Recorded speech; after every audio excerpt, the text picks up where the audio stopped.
이것도 뭐 우리 세종행복교회에 속하신 성도님들에게는 아무 문제가 되지 않아요.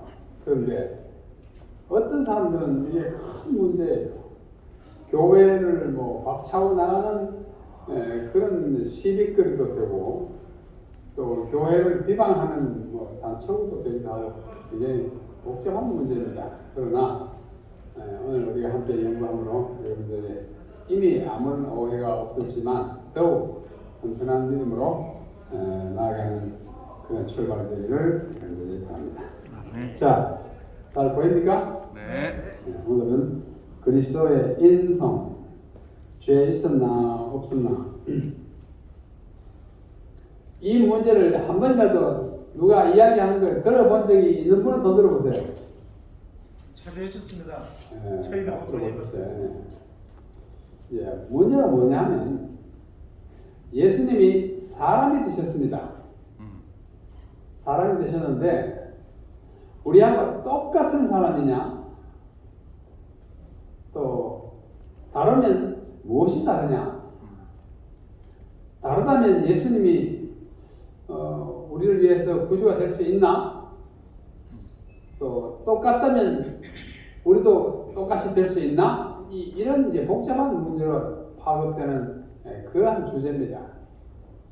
그래서 오늘 한번 보시고 올바른 이해를 가지게 되기를 바랍니다. 우리 교회가 단체적으로 신앙 공동체로서 이 문제를 해결하기까지 한 100년 가까이 걸렸습니다. 그런데 아직도 어떤 분에게는 해결되지 않아서 부조화를 경험하고 있습니다. 자, 오늘은 그리스도의 인성, 죄 있었나 죄 없었나 하는 것입니다. 예수님이 죄 있었을까요 없었을까요? 없었습니다. 없었죠? 네. 어떻게 알 수 있어요? 성령으로 인자되셨으니까 출발점이 다릅니다. 제가. 성경에 분명히 말씀하기를 그에게는 죄가 없었다. 네. 그런데 우리가 똑같은 사람이 되었다 하니까 우리 죄인인데 똑같이 죄인 되지 않았나 이런 느낌을 받는 사람이 많습니다. 고린도후서 5장 21절 이게 서론이자 결론이에요. 하나님이 죄를 알지도 못하신 자로 죄를 알지도 못하는 사람은 뭐 죄인 아니잖아요. 그 사람은 죄를 알지도 못한다. 죄에 대해서는 전혀 상관없는 분입니다. 하나님이 그와 같이 죄를 알지도 못하신 자로 우리를 대신하여 죄를 삼으신 것은 죄를 삼으셨다. 이게 좀 어려운 말이에요. 죄를 알지도 못하는 그분을 우리를 위해서 죄로 삼으셨다. 그 말은 그가 죄가 되었다 그거예요. 우리의 죄를 몽땅 뒤집어 쓰셨다 이 말입니다. 그러면 죄인이에요 아니에요? 아니에요. 그래도 죄인은 아니에요. 죄인은 자기가 죄를 지어야 죄인이에요. 그죠? 그래서 우리를 위해서 죄를 짊어지시고 뒤집어 쓰시고 우리 죄 때문에 돌아가시긴 했지만 그분은 죄를 지은 적이 없는 분이에요. 아멘. 그것만 이해하시면 되는데 그 이해가 잘 안 돼서 문제가 많이 일어나고 있습니다. 다시 하나님이 죄를 알지도 못하신 자로 우리를 대신하여 죄를 삼으신 것은 왜 그러냐? 우리로 하여금 저희 안에서 하나님의 의가 되게 하려 하십니다. 아멘. 또 의가 나와요. 어렵게 되는 것. 우리가 어렵게 되는 것은 뭐 때문이에요? 믿음. 우리의 믿음으로 인한 것인데 우리가 무슨 믿음을 그분이 우리를 위해서 돌아가심으로 우리가 어렵게 됐다는 것을 믿는 믿음이에요. 그래서 오전의 이야기와 이제 이야기가 연결이 되는 것입니다. 다시 서론적으로 질문을 던지면 그리스도는 십자가에 못 박혀 돌아가신 그리스도는 우리를 위하여 죄인이 되셨는가 죄가 되셨는가? 여러분의 답은 뭐예요? 죄가 되셨다. 조금 전에 고린도후서 5장 21절이잖아요.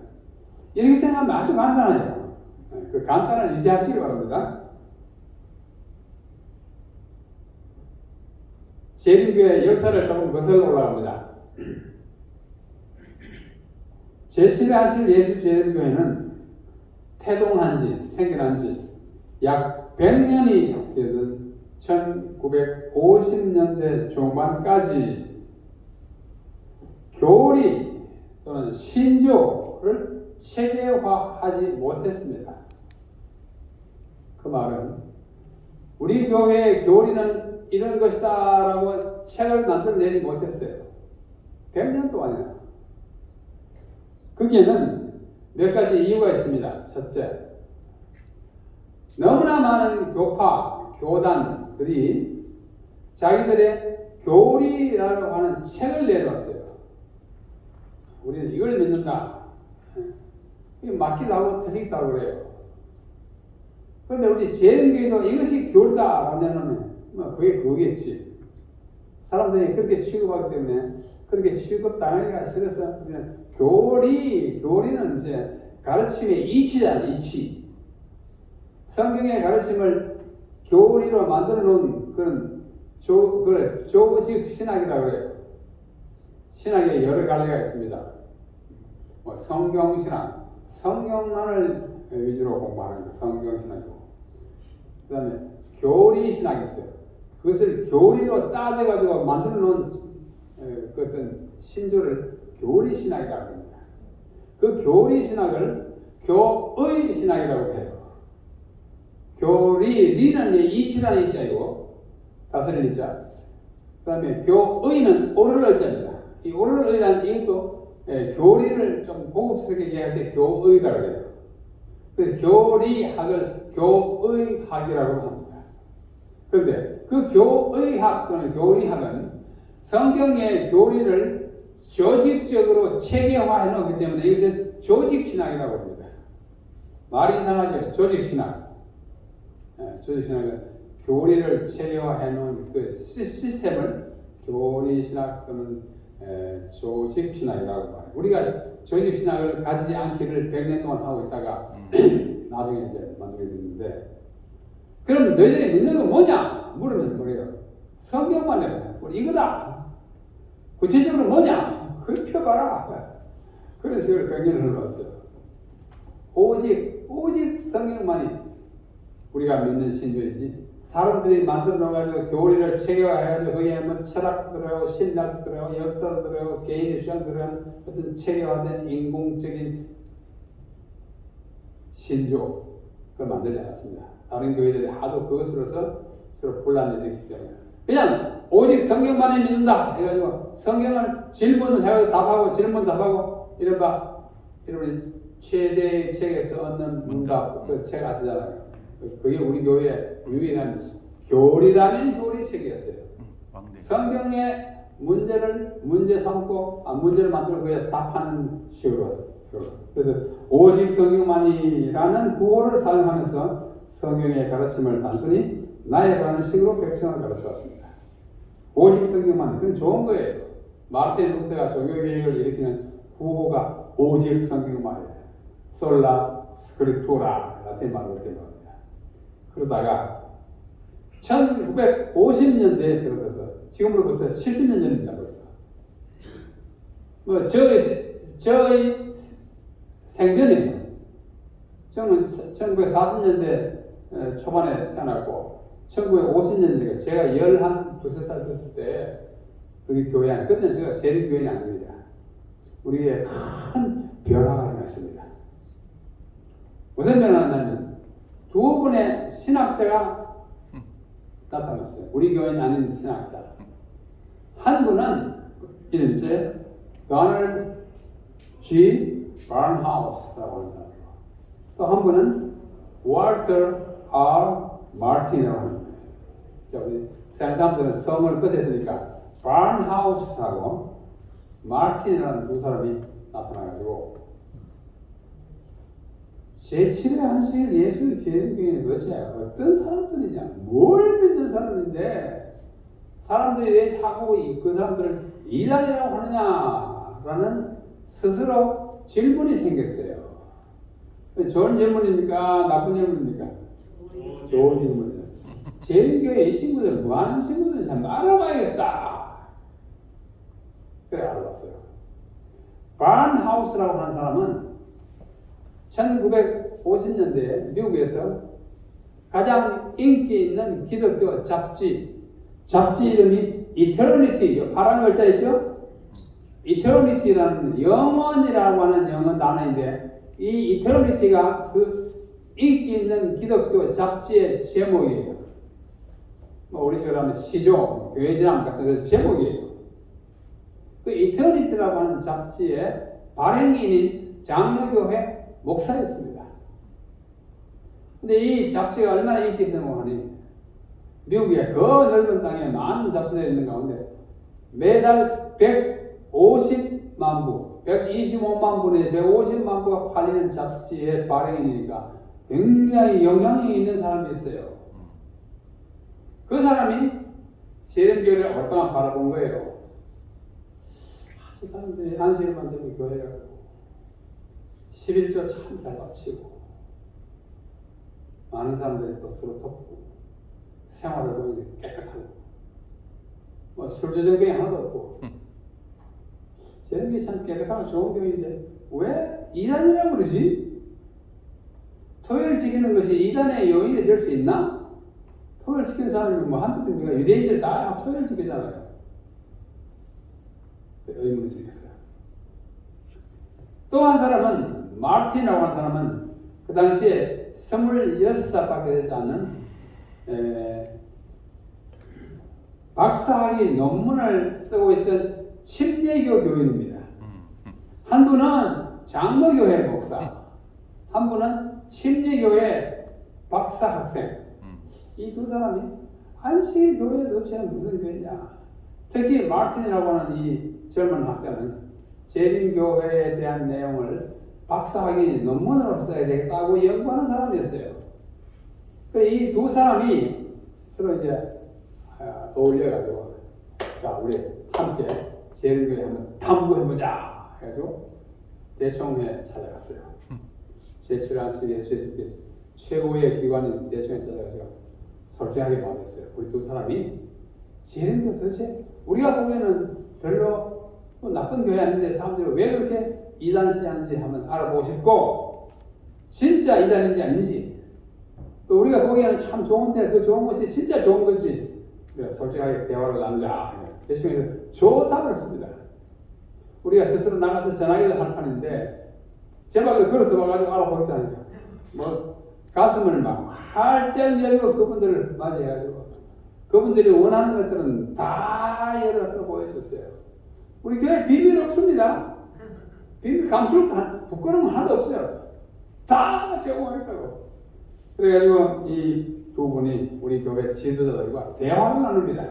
이 왼쪽 사람이 바운하우스라고 하는 이터니티 잡지의 발행인이고 오른쪽에 좀 젊어 보이는 사람이 월터 마틴이라고 하는 침례교회 목사요 박사 공부하는 논문 쓰는 사람이었습니다. 둘 다 잘생겼죠? 네. 이 두 사람이 우리 교회 지도자를 찾아가지고 이제 14개월 동안 같이 연구했어요. 매주일 만났어요. 우리 교회 대표들 5사람, 4사람 이 두 사람과 대화를 나눕니다. 대청에 우리 예언의신 연구원에 그 있는 금고 다 보여주고 와이프니 쓴 거 다 보여주고 그가 친 쓱들 다 읽어주고 해주고 완전히 명명백백한 이 공개적인 장소에서 이 사람들이 했다. 그래서 여기 바운하우스라는 발행이 있지 않습니까? 이 사람이 장로교회 목사이고 그분이 발행하는 잡지가 발행한 그 잡지예요.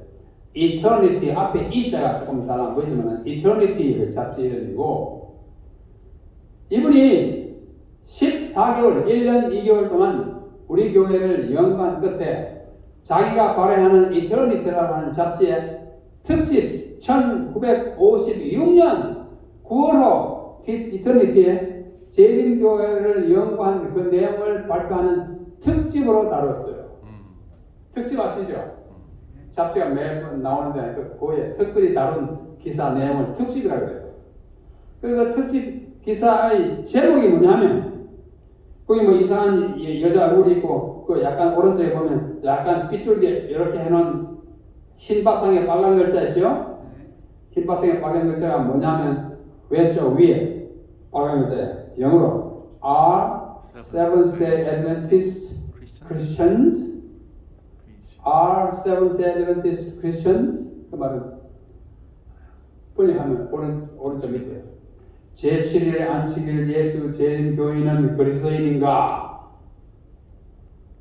그 사람들이 이 이야기 이교지 이교 또는 우리를 이단이라고 말하면서 그리스도교가 참된 그리스도교 아니라고 말하기 때문에 이 사람은 그걸 제목으로 썼어요. 재림교회도 기독교이다. 그래서 이 안에 수십 페이지를 썼습니다.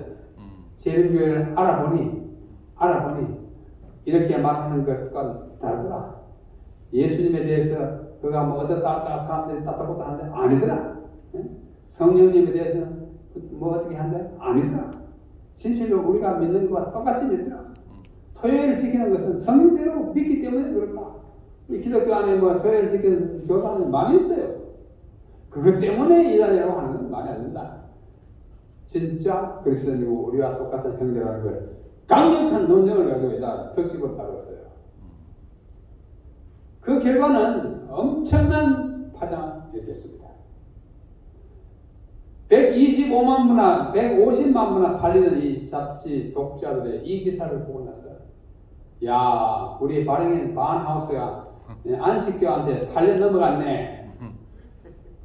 뭐 어떻게 뇌물 먹고 이렇게 좋은 기사 써준 거 아니야? 이런 식으로. 또 어떤 분은 맞아. 바하우스 우리 발행인 말이 맞아. 안식교는 우리 이웃에 살고 하는데 진짜 좋은 교인이야. 맞장구 치는 사람이야. 그래서 일반 기독교 교계가 두 쪽으로 나눠졌어요. 이 잡지 때문에. 두 쪽이 한쪽은 뭐예요? 이 사람 안식교에 매수당했다. 엉터리다. 해가지고 이 잡지를 구독하는 걸 취소했어요. 50만 분 안 내려갔습니다. 손해 많이 봤어요. 저는. 안식교에 도전하다가. 또 한 분은 뭐예요? 한편은 안식교회는 우리보다 더 진실하고 성실하고 정직한 교회냐 맞아 이렇게 갈렸어요. 그래서 이터니티 잡지에 그 발행인 이름이 뭐라고요? 바하우스. 헛간이네. 그 다음에 마틴 침례교인 학자 이 사람이 14개월 동안 역시 연구를 계속 해보니까 아무리 그 트집을 잡으려고 해도 이단이라고 볼 만한 이유가 나타나지 않습니다. 않지요? 여러분도 안 하니까 이게 안식일 교인 된 거 아니에요? 저도 마찬가지예요.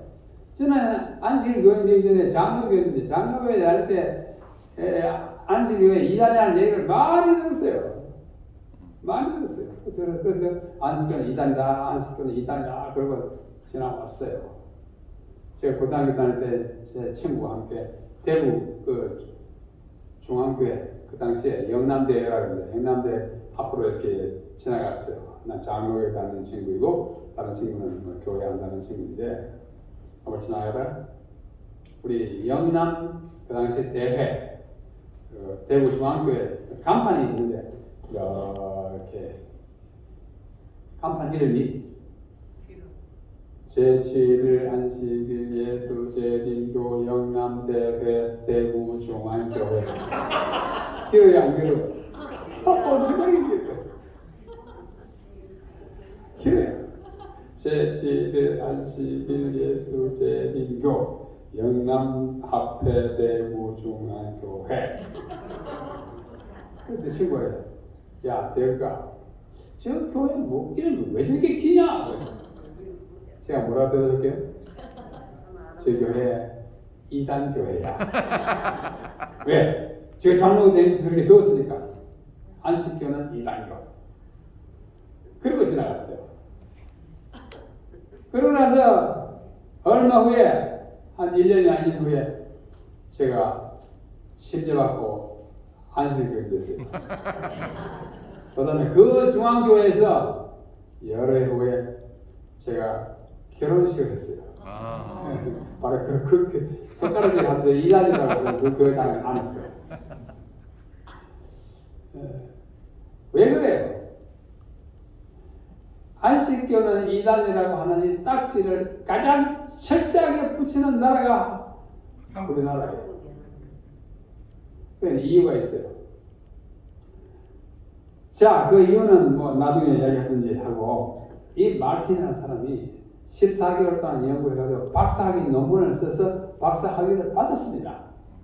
이분은 교회는 침례교회이고 신학 박사인데 그 전공 내용이 뭐를 공부한 거예요? 재림교회를 공부한 거예요. 그래서 박사학위 논문을 보통 일반 도서 형식으로 내놓은 책이 이 책입니다. 제가 이 책을 서울에 바깥 대학 다닐 때 신학하기 전에 저는 원래 신학 공부하기 전에 독일 문학을 공부한 학생입니다. 그래서 제가 뭐 육군사관학교 이야기했는데 육군사관학교에 제가 독일 문학을 석사까지 공부하고 육군사관학교에 초청을 받아서 현역 공부를 겸하여 육사 교수를 했어요. 독일을 갔었습니다. 그러나 그때 이미 나는 침례받은 사람이에요. 바깥에 학교 다니지만 어느 날 저희 학교에서 가까운 그 청계천 5가 6가에 옛날에 그 고서적 파는 가게가 뭐 몇백 미터 쫙 있었어요. 제가 거의 한 달에 한 번쯤은 그 책방을 구경하러 다니는 그런 일을 했습니다. 학교는 우리 하숙지였어요. 가까웠어요. 하루는 가다 보니까 이 빨간색 이 책, 바로 이 책이에요. 또 보니까 빨간 뒤에 세븐스 애드벤티스트요. 내가 이미 세븐스 애드벤티스트 됐는데 안식교회에 대한 책이 있네.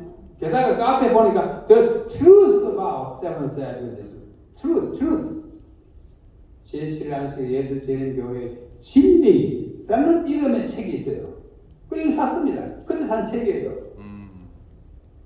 사가지고 나중에 이제 신학 공부하면서 와보니까 이 책이 보통 좋은 책이 아니에요. 우리 교회는 안 쓰는데 재림교회가 진리라는 것을 가르치는 책이에요. 제가 지금까지 갖고 있다가 우리 도서관에 기증했어요.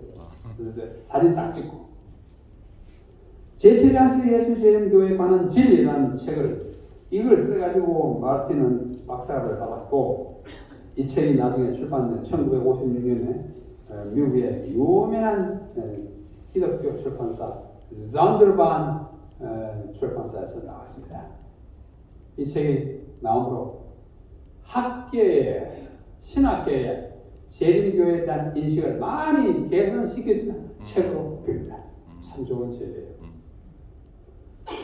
자, 이 두 책을 하나는 잡지고 하나는 박사의 논문으로 내기 전에 14개월 동안에 대화를 나누는데 대화에서 가장 중심적인 그 화제는 무엇이냐면 재림교회에 대하여 가장 강력하게 오해하는 부분에 대하여 집중적인 대화를 나눴습니다.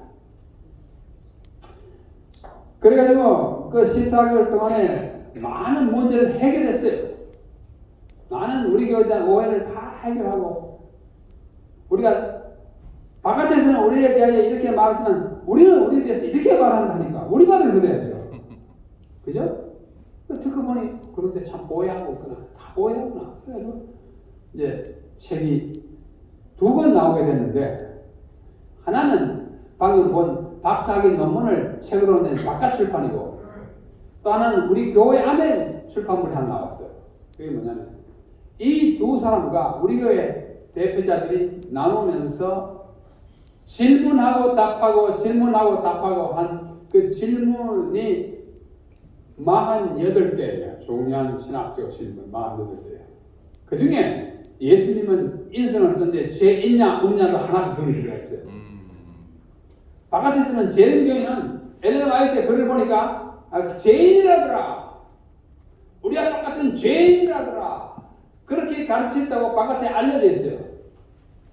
그래서 사람들이 우리는 그렇게 생각하지 않는다고. 와이프니 죄의 속성을 띠고 있다고 하는 말은 우리와 똑같은 죄인이라는 뜻이 아니라 그 의미를 다르게 문맥을 보면 그것이 아니라는 걸 해명해가지고 했는데 그래서 하여튼 48개의 질문을 놓고 하나하나에 대하여 답변하는 우리 교회가 낸 출판물이 첫 번째 것입니다. 1. Seventh-day Adventist Answer. Answer는 뭐예요? 대답한다. Questions on Doctrine. 교리에 관한 질문들에 대하여 재림교회는 이렇게 대답한다. 라는 책이 이렇게 두 번째로 왔어요. 아주 유명한 책입니다. 또 하나는 이제 아까 말한 요 책이고요. 다른 하나는 우리 재림교회가 낸 책은 요 책입니다. 1957년에 나오는데 Seventh-day Adventist Question 질문이잖아요. On Doctrine 교리에 관한 질문에 대한 재림교회의 대답. 그래가지고 보통 약자로 QOD Questions on Doctrine QOD 하면 제 책을 가르칩니다. 이 책이 나오자 우리 교회가 또 두 쪽으로 갈라졌어요. 그럴 수가 있나? 참 안타까운 일이 벌어졌어요. 왜냐하면 와이프인이 쓰신 글에 대하여 예수님에 관한 글에 대하여 면밀한 이해를 가지지 못한 일부 학자들이 우리 교회 가운데 있습니다. 자, 그에 앞서 누가 대화를 나누며 하니 우리 교회의 대표자 네 사람 나옵니다. T.E. 안루, 그 다음에 리로이 프룸, 그 다음에 월터 리드라고 하는 사람, 마지막 한 사람은 로이 앨런 앤더슨. 이 네 사람, 우리 교회를 대표한 학자들이, 행정자들이 저쪽에 나가 마틴, 그 다음에 반하우스에다 또 한 사람이 더 끼어들었어요. 캐넌이라고 하는 사람이. 세 사람 네 사람이 대화를 나눠가지고 아주 당시 14개월 동안 예대한 질문을 줘봤는데 그 중에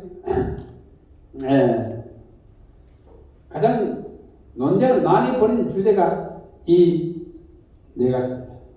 첫째, 그리스도의 십자가상의 속죄는 완전하지 않았다라고 우리가 믿는 것처럼 바깥에서 이해하고 있었어요.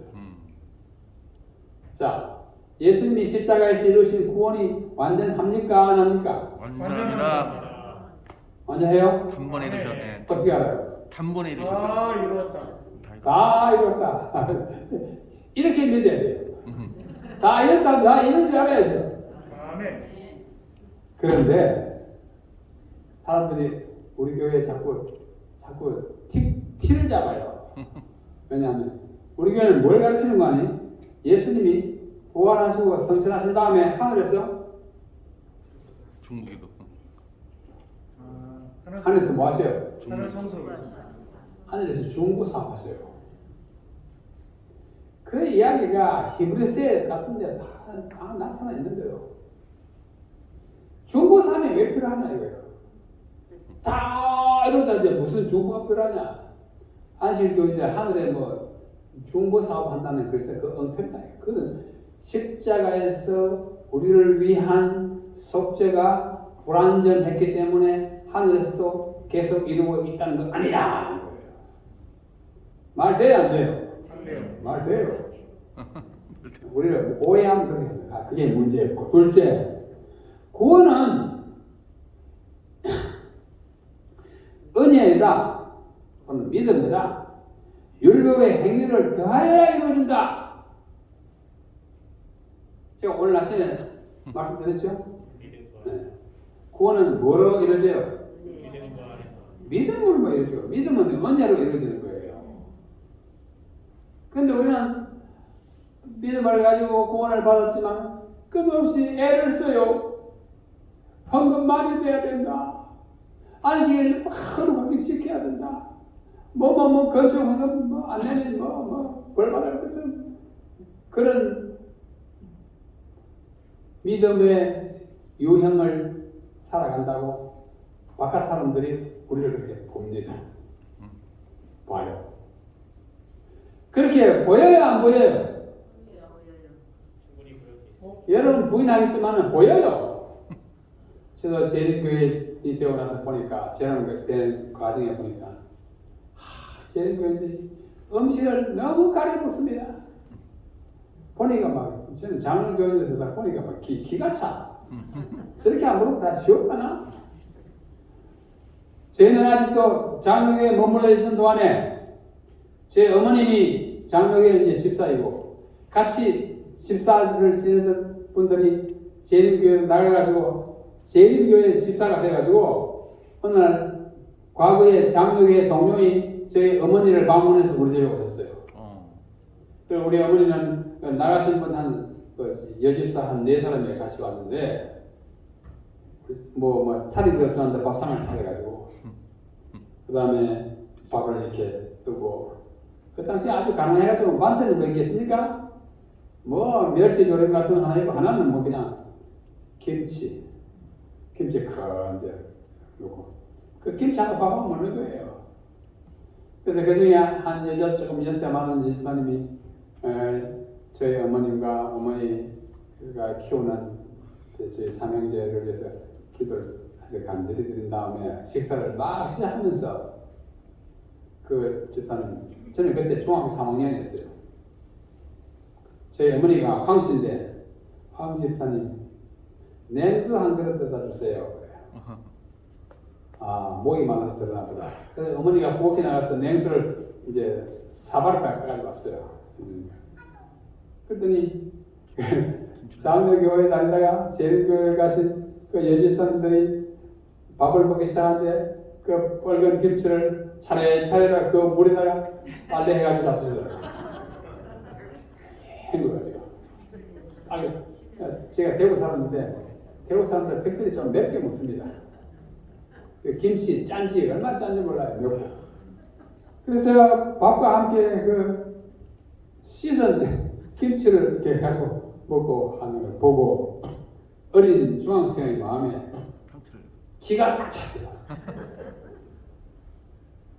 안식교회는 저렇게 사는구나. 또 한 번은 제가 제 동생 보고 얘야 저기 우리 아무개 집에 가서 삽과 괭이 연장 좀 빌려오느라 가까이 살았어요. 평소에 많이 이제 빌려다 썼습니다. 왜냐하면 저희는 객지에 나왔고 그분들 그게 이제 토백이니까 연장이 다 우리 집은 뭐 새빵 들어서 하는 사람이 그렇게 없어서 가끔 빌렸는데 어느 날 빌려오라고 했더니 빈서가 들어와가지고 오늘은 안 빌려준대. 왜? 오늘은 안식일이래. 내가 아주 그때 고등학교 1학년인가 2학년인데 충격 먹었어요. 그렇게 사이좋게 지내는 이웃끼리 장로교회에서 오래오래 같이 안식일 교회 갔는데 연장을 안 빌려준다. 안식일 때문에 연장을 안 빌려준다. 그때는 제가 이해를 못했어요. 이해 못했어요. 그래 그런 저런 일 때문에 안식일 오는 게 좀 힘들었습니다. 저 교회는 내가 갈 교회 아니다. 저 답답하고 인정머리 없고 김치 씻어서 먹고 매력 있어요? 매력 없어요. 그 당시에 매력 하나도 없었어요. 그런데 지나고 보니 토요일이 안식일이라고 하는 사실에 대해서는 조금도 의문의 여지가 없어요. 아니라고 하는 변명의 여지가 전혀 없어요. 뭐 사전도 찾아보고 백과사전 찾아보고 뭐 역사 찾아보고 토요일 안식일 쪽 안식일은 토요일이라는 거예요. 그래서 할 수 없이 참 할 수 없이라는 말은 그것 뿌리실 수 없는 확실성 때문에 우선 난 가고 본다 하고 고등학교 3학년 때 와가지고 침례 받았습니다. 침례 받았어요. 하면서 알게 모르게 저희 마음에 작심 같은 게 있어요. 난 안식일 교인이 되지만은 안식일 지키는 교인이 되지만은 우리 집에 와서 그렇게 식사하시고 연장 그렇게 안 빌려주시고 이렇게 하던 안식교회는 난 절대로 안 될 거야. 이런 생각으로 왔어요. 그거로 세월이 많이 흘렀습니다. 지금도 다른 사람들이 안식일 교인으로서 남대국이라고 하는 뭐 친구면 친구, 이웃이면 이웃 바라볼 때 얼마나 답답한 인간으로 볼까 하는 그런 염려가 늘 있어요. 그것이 그들로 하여금 재림교인이 되는 일에 방해의 요인이 되지 않을까 하는 걱정도 있어요. 저 친구 그 후에 제가 고3 때니까 그 후에 대학 다니지 않습니까? 안식일 되면 학교 안 나가죠. 시험도 안 치죠. 학교 다니면 시험 쳐야지 뭐 토요일하고 학교 안 나고 저런 답답한 친구 많나? 그랬을 거예요. 네? 또 군대에서 제가 안식일 되면 이제 교회 가고 이제 학교에 안 나오잖아요. 육사에. 이제 고충이 좀 있었어요. 뭐 협박도 하고 상급자들이 뭐 야단을 막 치고 너희 안방에서 너 군대 생활 하냐 하면서 꼭지를 했지만 하여튼 그걸 뭐 잘 해결해 줬어요. 뭐 하나님 은혜가 참 편안하게 제가 공부한 것을 가르치면서 듣는데 하여튼 이 답답한 친구 안식교회 가면 안식교 나와 그러면 나가잖아요. 우리 이름이 없고 이름 다 안식교라니까. 그래서 그런 오해를 풍기는 우리의 체질적인 요인이 있어요.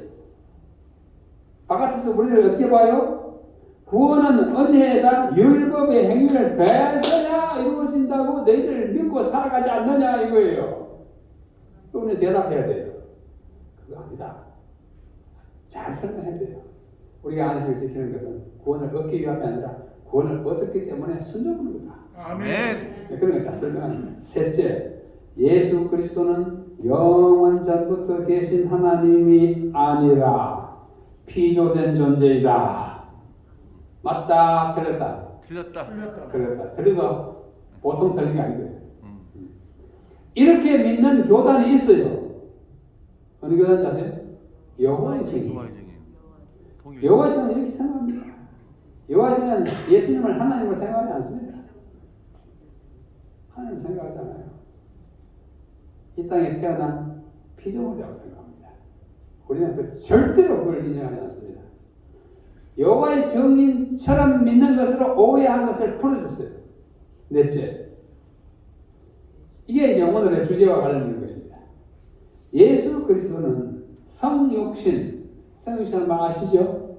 인간의 몸으로 되어오는 그 일을 성육신, 하나님이 사람의 몸을, 마리아의 몸을 통해 인간이 된 이것을 성육신, 육신이 이루었다, 육신이 됐다는 것을 그렇게 말합니다. 성육신 했을 때 인간의 타락하고 죄 있는 본성, 영어로는 fallen, 타락한, sinful, 죄 있는 nature, 본성은 죄다고 우리가 믿고 가르친다고 바깥에서 봐요. 이거 해결해 놓으라고 그 사람들. 이 네 가지는 가장 중요한 문제예요. 아까 48개 질문 가운데 제일 중요한 것입니다. 그래서 그 당시에는 바깥에서 우리 재림교회를 보기는 이렇게 믿는 것으로 간주하고 있었으니 2단 예외 아니에요. 하나하나가 2단 얘기에 충분한 조건이에요. 근데 우리는 그 아니라 해명하는 거예요. 해명하기 위해서 책을 쓴 책이 QOD Question on Doctrine인데 이 책에 보면 우리 교회는 엘렌 G. 화이트를 포함하여 예수님을 죄 없는 본성을 가진 분으로 믿고 가르친다는 것을 아주 강하게 이렇게 대서특필해 놨어요. 실제로 그렇게 맞긴 맞는데, 그러나 좀 이따 보면 이제 말씀을 드리겠습니다만, 엘렌 화이트 여사께서 예수님의 본성에 대하여 기록할 때에 아주 상반되는 듯한 그 진술을 한 몇 군데 하고 있어요. 여기 봐라! sinful nature를 입고 나왔다고 그러지 않았느냐? 그렇게 기록했습니다. sinful nature. 그냥 죄된 본성. 또 한 것은 절대 아니다. 예수님은 절대로 죄 없는 분이라고 또 강조해놨어요. 그럼 이게 뭐 어떻게 맞냐 이거예요. 그래가지고 1957년에 퀘스천 닥터리 나오고 그로부터 만 50년이 되는 언제 2007년 1957년 더하기 50 2007년에 이 QOD 퀘스천 닥터리에 대한 해설본을 내놓은 책이 이겁니다. 이것도 퀘스천 닥터리인데 여기다 이쪽에 있는 1957년 판에 그것을 왜 그렇게 대답했는지 그 배경과 해설을 쭉 각주로 붙여가지고 좀 두껍게 낸 책이 퀘스천 닥터리 또 다른 QOD 해설을 보내요. 이때 2007년에 미국의 앤드루스 대학교에서 이것에 대한 일주일 동안의 특별 집회를 했습니다. 우리 교회 신학자들이 대부분 나와서 발표하고 아주 큰 집회가 되었어요. 그때 저도 그 집회에 참석했습니다. 학교에 요청해가지고 저와 그 당시에 대학 원장인 김기원 박사와 함께 둘이서 우리 한국 대표로 이 집회에 한 주를 참석하고 굉장히 뜻깊은 집회였어요. 우리 교회가 오해되는 부분을 가장 명료하게 해설해주는 그런 집회였습니다. 자, 그것이 QOD가 나온 다음에 왜 문제가 생겼는지 지금부터 말씀드리겠습니다. 아까 QOD가 우리 교회를 대변하는 책으로 냈는데 그 책이 나오자 우리 교회가 갈라졌다는 얘기 했잖아요. 왜 갈라졌냐? 갈라지게 된 그 중심 인물이 누구냐면 프룸이라고 합니다. 리로이 프룸. 이 프룸은 그 당시에 우리 교회 내에 가장 위대한 신학자 중에 한 분이었는데 이분은 뭘 믿고 썼냐면 엘렌 G. 화이트의 여러 진술들 중에서 예수님의 본성에는 fallen nature, 타락한 본성이 있고 sinful nature, 죄된 본성을 타고났다라고 하는 와이프의 글을 믿으면서 예수님은 우리가 똑같은 죄인으로 태어났다고 믿는 학자였어요. 그 학자가 QOD라고 하는 책에 보니까 예수님은 절대로 sinful nature, fallen nature를 가지지 않았다고 하는 와이프의 글만 강조하고 그것을 지니고 나왔다 하는 와이프의 글은 무시해버리니까 이 책은 우리 교회의 신학을 바로 대변한 책이 아니다 하는 결론을 내렸어요. 그래서 여기 보시면 QOD의 책에는 어떤 한 제목이 나오는데 그 제목이 파란 글자 Took Sinless Human Nature 무죄한 인성을 취하셨다고 하는 말을 제목으로 붙일 만큼 와이프인이 예수님은 절대로 죄된 본성을 취하지 않았다는 걸 강조하는 것만 갖다 놓고 sinful nature를 취했다는 그 내용들은 무시했으니까 프룸 목사님이 화가 난 거예요. 이런 책이 어디 있어요? 와이프는 그 한쪽만 갖다 보는 게 이게 뭐야? 해가지고 그가 화를 벌였습니다. 자, 요거는 이제 프룸이고요.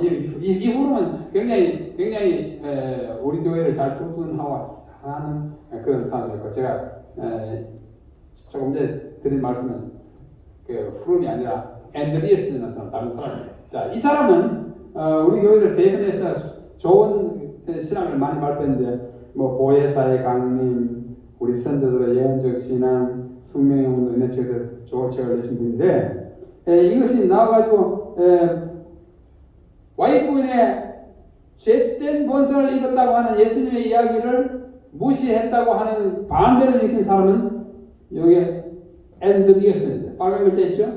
앤드리어스인데 이 사람이 화가 난 사람은 프룸이 아니라 앤드리어스인데 이 사람이 화가 나가지고 교회에다 대놓고 막 편지를 긴 17페이지에 대한 긴 편지를 써야 됐어요.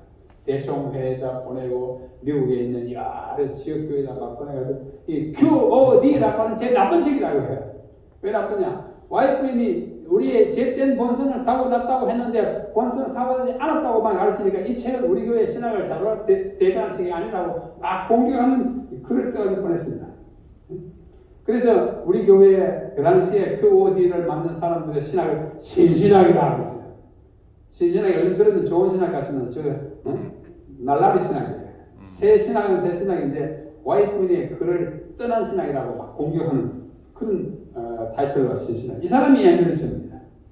이 사람이 이제 편지 그 타이틀 페이지예요. 교회들에게 보내는 편지 1959년에 이 사람의 편지를 써서 보내요. 온 교회를 어지럽히게 됐습니다. 자, 그러면 오늘 지금 시각이 몇 시죠? 오늘 해결하고 우리가 지나가야 됩니다. 와이프는 과연 무슨 뜻으로 죄된 본성을 취했다고도 했고 죄된 본성을 취하지도 않고 죄인이 아니었다고 합니까? 그걸 해결해야 돼요. 그 해결하는 것이 오늘의 그의 목적이고 지난 한 50년 동안에 우리 선조들이 밟아온 연구의 과정입니다. 이분이 엘렌 G. 화이트라고 하는 분입니다. 1827년에 태어나가지고 감리교인으로 어릴 때 회심의 경험을 하고 나중에 18살, 17살 됐을 때 계시를 보기 시작해가지고 87세, 우리나라 88세까지 70년 동안 계시를 약 2000번 보면서 수많은 책을 남기고 1915년에 돌아가신 선지자 엘렌 화이트입니다. 여러분 이분은 선지자를 믿습니까? 네. 아멘. 뭘 보고 믿어요? 미래의 예언이지. 계시. 이분이 선지자인 거 어떻게 알아요? 예언. 이분이 선지 아니라고 주장하는 사람 많아요. 이분이 선지 아니라고 가장 강력하게 주장하는 사람이 바깥에도 있고 안에도 있어요. 그런데도 재림교회를 안 떠나요. 안식일 교회는 어쩌니까. 그런데 이분이 선지자가 아니라고 주장하는 사람들의 공통점은 이분이 쓴 책을 안 읽는 것입니다. 진실되게 양심적으로 읽고 나서 이분이 선지자가 아니라고 하는 사람은 거짓말쟁이입니다. 읽어보십시오. 여러분 각 가정에 이분이 쓴 책 많이 있죠? 자주 읽어서 봅니까? 뭐 아침 예배 시간에는 교회 지나면 읽으면 되고 저녁 예배 시간에 주로 뭐 있습니까? 예언식 읽으세요. 저도 예언식 읽습니다. 저녁마다 예언식 읽습니다. 교회 정은 뭐 다 있고 지금 또 대쟁투 총선 또 읽고 있습니다. 읽을수록 참 정말 위대한 선지자다. 이분이 엘렌 화이트예요. 자, 엘렌 화이트 다음과 같이 말했어요. 1. 그리스도는 우리의 죄된 본성을 자신에게 취하셨다. 앤드리에슨이 주장할 만큼 확실하게 말했죠? 그리스도는 우리의 죄된 본성을 자신에게 취하셨다. 영어로는 Christ took upon himself 자기 자신에게 our sinful nature 우리의 죄된 본성을 그 자신에게 취하셨다. 그분이 취한 인성이 죄처럼 보입니다.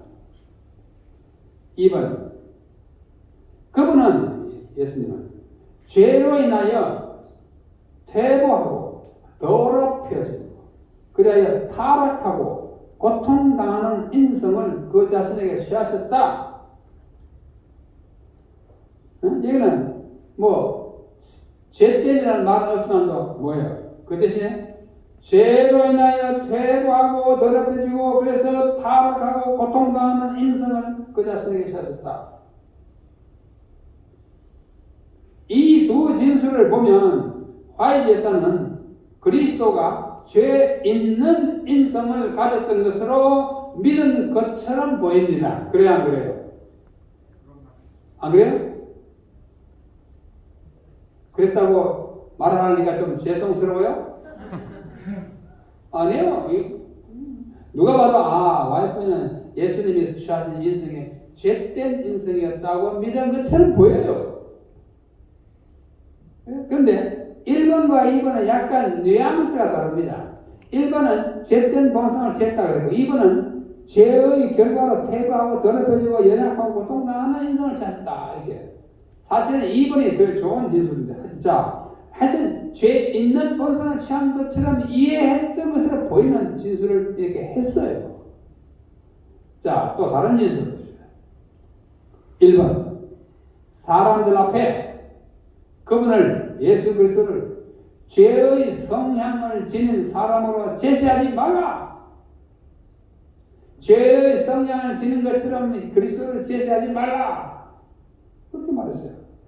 그러니까 죄의 성향을 지지 않은 사람으로 제시해야 된다. 이 말 아니에요?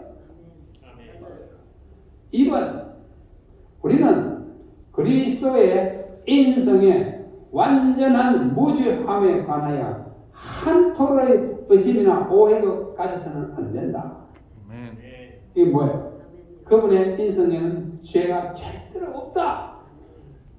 이러한 진술들을 보면 Y 대사가 그리스도의 인성은 완전히 무죄한 것으로 믿은 것처럼 보입니다. 맞죠?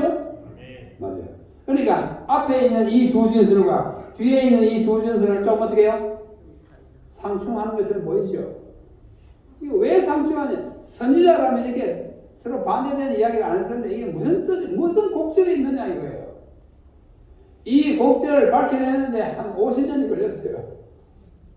그래가지고 생긴 집회가 아까 2007년에 한 QOD 50주년 기념 행사에서 그 해설판을 내게 된 것입니다. 여러분 지금 정말 좀 미국이라고 하는 멀리 있는 곳에서 엘렌 화이트에 대하여 그렇게 치열한 논쟁의 연구의 결과가 어떤 결과를 낳았는지를 지금 좀 늦었지만 보시는 것입니다. 우리 교회는 이게 살아있는 교회예요. 공개적으로 토론합니다. 뭐 잘못되면 잘못된 인정하고 왜 그런지 밝혀보자 이렇게 얘기하는 것입니다. 자, 그에 앞서 1890년대 지금부터 한 120년, 30년 전이에요.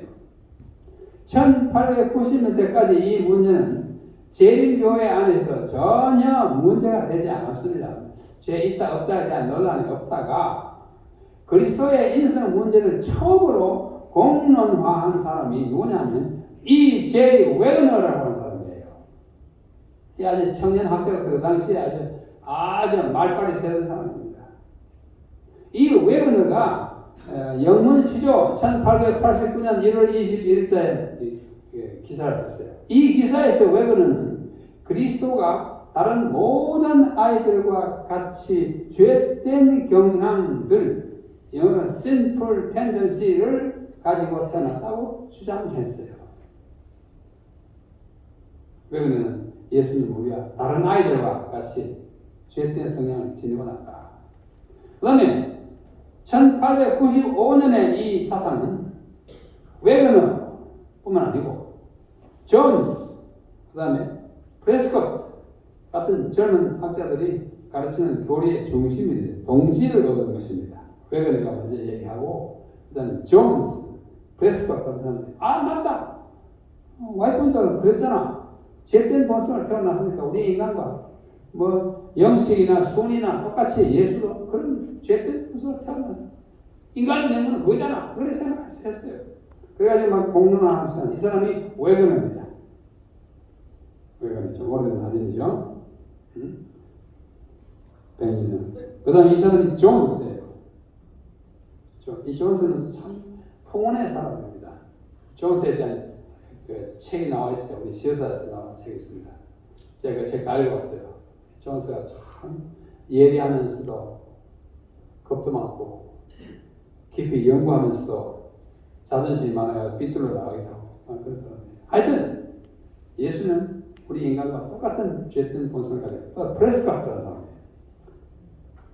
이건 내가 좀 다른 사람보다 적은 사람이었어요. 그래서 1895년 대총회 회의에 나타난 존스, 아까 두 번째 사람, 다음과 같이 가르쳤습니다. 다음과 같이 가르쳤어요. 이것은 영어이고 시간 관계로 영어를 그냥 우리말로 번역하면 이렇습니다. 그리스도의 본성은 정확하게 우리의 본성과 같다. 영어로 보십시오. Christ's nature is precisely our nature. 정확하게 우리의 본성 똑같다. 그러니까 제가 있다 그래요. 그분의 인성에는 여러분의 인성과 다른 점이 조금도 없었다. 여러분이 누구예요? 지금 그의 설교를 듣고 있는 대총회 대표들이에요. 당신들과 똑같다. 인간의 육체에 있는 죄에 대한 모든 성향들이 그분 예수님의 육체 안에 있었다. 그러나 그것들 중에 하나도 나타나도록 허락되지 않았다. 그분은 그 모든 것들을 정복하셨다. 이렇게 말해서 안심은 아니면 되는데 우리가 똑같이 죄했는데 그걸 이겼기 때문에 우리가 다르다. 이게 좋은 주장이지만은 과연 그런가 하는 것입니다. 이렇게 말했어요. 이래야 재림교회는 그리스도의 인성은 죄된 것이었지만 그가 실제로 죄를 짓지는 않았다는 교리를 받아들이겠어요. 그 죄인이 아니다는 성경에 너무 분명하니까. 특히 M.L. 리엇은 아까가 17페이지에 편지를 써가지고 막 내보내가지고 이 QOD라는 걸 틀렸다고 주장하는 그 학자예요. 앤드리어스는 이러한 교리에 기초하여 마지막 세대 신학을 수립하게 됐어요. 마지막 세대가 뭐냐? 이 영어로 Final Generation. 마지막 세대가 뭐냐 하면 이 마지막 세대는 우리 인간이 예수님이 우리 인간과 똑같은 인간이었음에도 불구하고 죄를 하나도 짓지 않았듯이 우리도 예수님과 똑같은 우리는 다 죄된 생을 타고났지만 예수님처럼 그걸 다 극복하고 이겨야 마지막 세대의 주님을 맞이할 수 있는 사람이 된다는 것을 주장하게 됐어요. 그러니까 일종의 완전주의입니다. 완전주의는 뭐예요? 내가 완전해야 우리 주님이 구원하신다. 우리의 성품이나 될 것만한 흠이 있으면 안 된다. 그 말이 맞습니까? 안 맞습니까? 대답하기 원하죠. 여러분 완전해야 천국 갑니까? 맞아요. 예수님 말씀했잖아요. 마태복음 6장 40절 하늘에 계신 너희 아버지야 완전하신 것 같이 너희도 완전하라. 그게 그 말이에요. 완전히 완전 똑같은 말이에요. 그러면 여러분 완전할 수 있습니까? 네. 가능합니다. 완전할 수 있어요? 못합니다. 완전할 수 있어요? 없어요? 있어요. 없는 걸 예수님이 하라고 그랬어요? 있어요. 완전할 수 있죠? 네. 없죠? 없어요? 있어요. 있어요? 우리 스스로는 불가능하나. 이래서 어려운 거예요. 그래서 신앙이 필요한 거예요. 우리 완전해야 합니다. 아멘. 왜 완전하라고 했잖아요. 그렇게 해야 합니다. 왜? 그렇게 하라고 했잖아요. 하늘에 계신 내 아버지 온전한 같이 온전하라. 내가 거룩하는 너희도 거룩하라. 거룩해야 돼요. 그러나 이 거룩함과 이 완전함은 내 스스로가 이룰 수 있는 것이 아니에요. 이걸 할 수 있습니까? 이걸 하루도 100% 완전하게 100% 거룩하게 하루도 지날 수 있습니까? 인간은 못해요. 어떻게 할 수 있어요? 예수님이 나 대신 해주시는 것을 우리는 받고 순종하는 거예요. 그래서 완전하는 말은 예수님을 받아들여서 완전하는 뜻이지. 네 혼자 애써가지고 절대로 죄짓지 않는 완벽한 사람이 되기는 너 천국에 못 가. 14만 4천에 들어갈 호흡 잡지 마라. 그런 말 아니에요.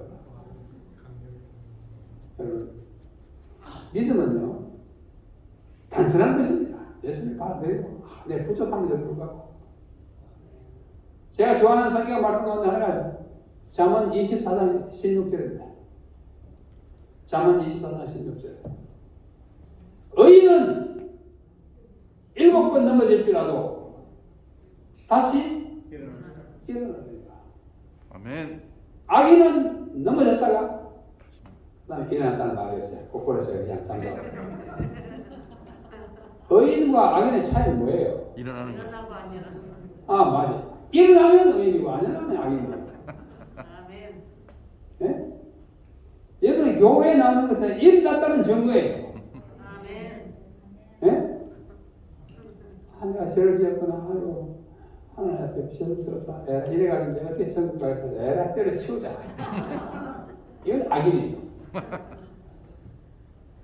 의인은 하나님 앞에 조금 염치가 없을지라도 나오는 겁니다. 아멘. 여러분의 자녀가 아멘. 조금 스스로 일이 잘 안 된다 해가지고 아침에 식사 시간이 됐는데 일어나지 않고 침대에 뒹굴고 앉아가지고 한숨만 팍 쉬고 엄마 아빠 얘야 나도 밥 먹자. 나 나갈 거야. 학교 가야지. 소용없어. 착한 아들 딸 아니에요. 머리 나가지고 어떻게 해요? 어제 잘못해서 오늘 새 출발하는 거예요. 아멘. 착한 아들이에요. 아멘. 여러분이 하나님 앞에 그런 아들 그런 딸이 되기를 바랍니다. 아멘. 다른 길이 없어요. 아멘. 완전주의자는요 십자가를 부렁텅이에 처하는 건 알아봤습니다.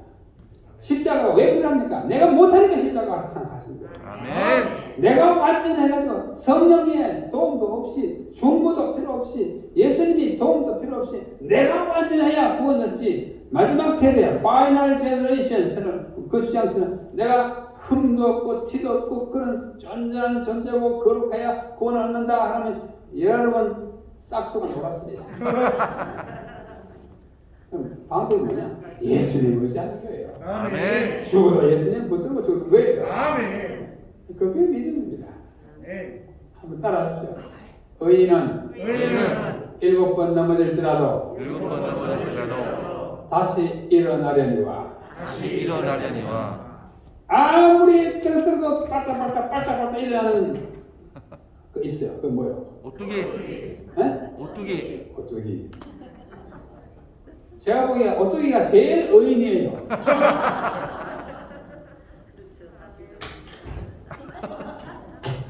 그 의인 아니에요? 7번이 아니라 700번이 한다고. 그러나 이 오뚜기도 못 일어날 때 있어요. 철수가 오뚜기를 패면 딱 붙들어서 이 오뚜기 일어날 수 있어요? 지금 어떻게 해? 철수보다 약한데 어떻게 해요? 우리도 이럴 때 있어요, 없어요? 마귀가 딱 붙들고 있으면 못 일어나요. 이 철수는 마귀야. 근데 하나님이 끝까지 붙들고 있기를 용납하잖아요. 마귀 보고, 야, 그만해. 마귀 쫓겨나면 쫓겨나요. 마귀가 떠나갔는데 또 교회 안 나가고 몸짓거리면 그거 진짜 문제예요. 오뚜기 참 의인이에요. 오뚜기 볼 때마다 여러분 닮기를 바랍니다. 아멘. 제 친구 우리 오만규 목사님이세요. 제가 둘 다 현역에 있을 때 바로 옆방에 사무실에 있습니다. 하루는 옆에 빼가지고 오 목사님 집안에 참 의인 하나 놨대. 뭔 소리야? 목사님 집안에 의인이 났다고? 뭔 소리야? 오뚜기 옷이잖아. 오뚜기 오 목사님 집안 출신 아닌가? 7번 넘어질지라도 팔딱 일어나니 의인이라고 그랬더니 웃고 지었어요. 농담을 한 말이지만 오뚜기는 참 우리에게 주는 교훈이 있어요. 7번 넘어질지라도 7전8기 이게 의인이에요. 마지막 세대는 좋아 보이지만 성경의 신학을 바로 대변하는 것 아닙니다. 그러나 다수의 재림교인들은 엘렌 화이트에 상충되는 듯이 보이는 진실들의 참뜻을 알기 위해 노력을 했어요. 50년이나 했어요. 화이트 여사가 믿는 그리스도의 인생은 과연 어땠느냐? 그리스도의 인생은 죄 있는 인생이었는가? 죄 없는 인생이었는가? sinful nature냐? sinless nature냐? 이거예요. 그래서 깊이 연구하게 됐어요. 연구하면 답이 나올까요? 안 나올까요? 답이 나와요. 그리고 와이프님께서 그런 글들을 많이 썼을 때 sinful nature와 sinless라는 말을 쓸 때에 무슨 취지로 그랬느냐? 이게 와이프님이 한 손으로 같은 입으로 상반되는 두 가지를 말하는 선지자가 아니에요. 그래서 많이 와이프분이 글을 쓰던 당시에 그가 참고한 책들을 다 살펴보니 헨리 멜빌이라고 하는 영국의 그 당시에 유명한 신학자 겸 목사가 있었는데 그가 쓴 책을 와이프분이 많이 탐독한 그 책에 줄 꺼놓은 걸 발견하게 됐어요. 거기에 보면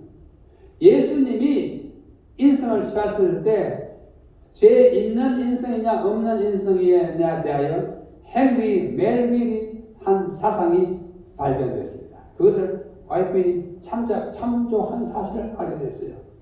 거기에는 아담이 타락함으로 가지게 된 두 가지 특성이 있다. 그 중에 첫 번째는 무구한 연약성이다. 좀 말이 어렵죠. 무구하다는 말 영어로 innocent인데 죄 없다 그 말입니다. 죄 없는 연약성. 아담이 타락했기 때문에 죄는 아니지만 연약함을 지니게 됐다. 예를 들면 배고픔. 아담이 타락하지 않았으면 배고픔 같은 거 먹일 필요가 없어요. 병약, 병들고 약한 거. 영원히 건강하도록 참여했는데 죄를 지음으로 병약, 병들고 약하게 되고 슬픔. 원래는 슬픔이 필요 없어요. 그런데 죄를 짓기 때문에 슬픔도 느끼고 아픔도 느끼고 마침내 죽게 돼요. 여러분 죽는 것 자체가 죄입니까? 아니에요. 인간이 죽게 되어 있잖아요. 아담 자체는 다 죽어요. 그러나 그것은 죄의 결과로 갖고 있는 죄의 본성이 갖고 있는 연약함 때문에 그래서 무구한 연약성이라고 합니다. 죄는 아닌데 죄 때문에 일어나온 연약함. 둘째, 죄된 성향을 또 지니게 됐어요. 영어로 이게 좀 어려운 말인데 sinful propensity. propensity라는 말은 무엇을 하고자 하는 갈망하는 성향을 propensity라고 해요. tendency보다 더 강한 말이에요. tendency는 경향, propensity는 성향, 머리게 번역합니다. 예를 들면 범죄하려는 성향. 배를 좀 고프지 만나 저기 보니까 맛있는 게 있다. 가서 막 좀 먹어야지 하는 그런 성향이 죄를 지은 아담의 후손에 있었어요. 그 다음에 정말 악을 향한 경향, 강한 경향, 죄를 짓고자 하는 욕망. 네?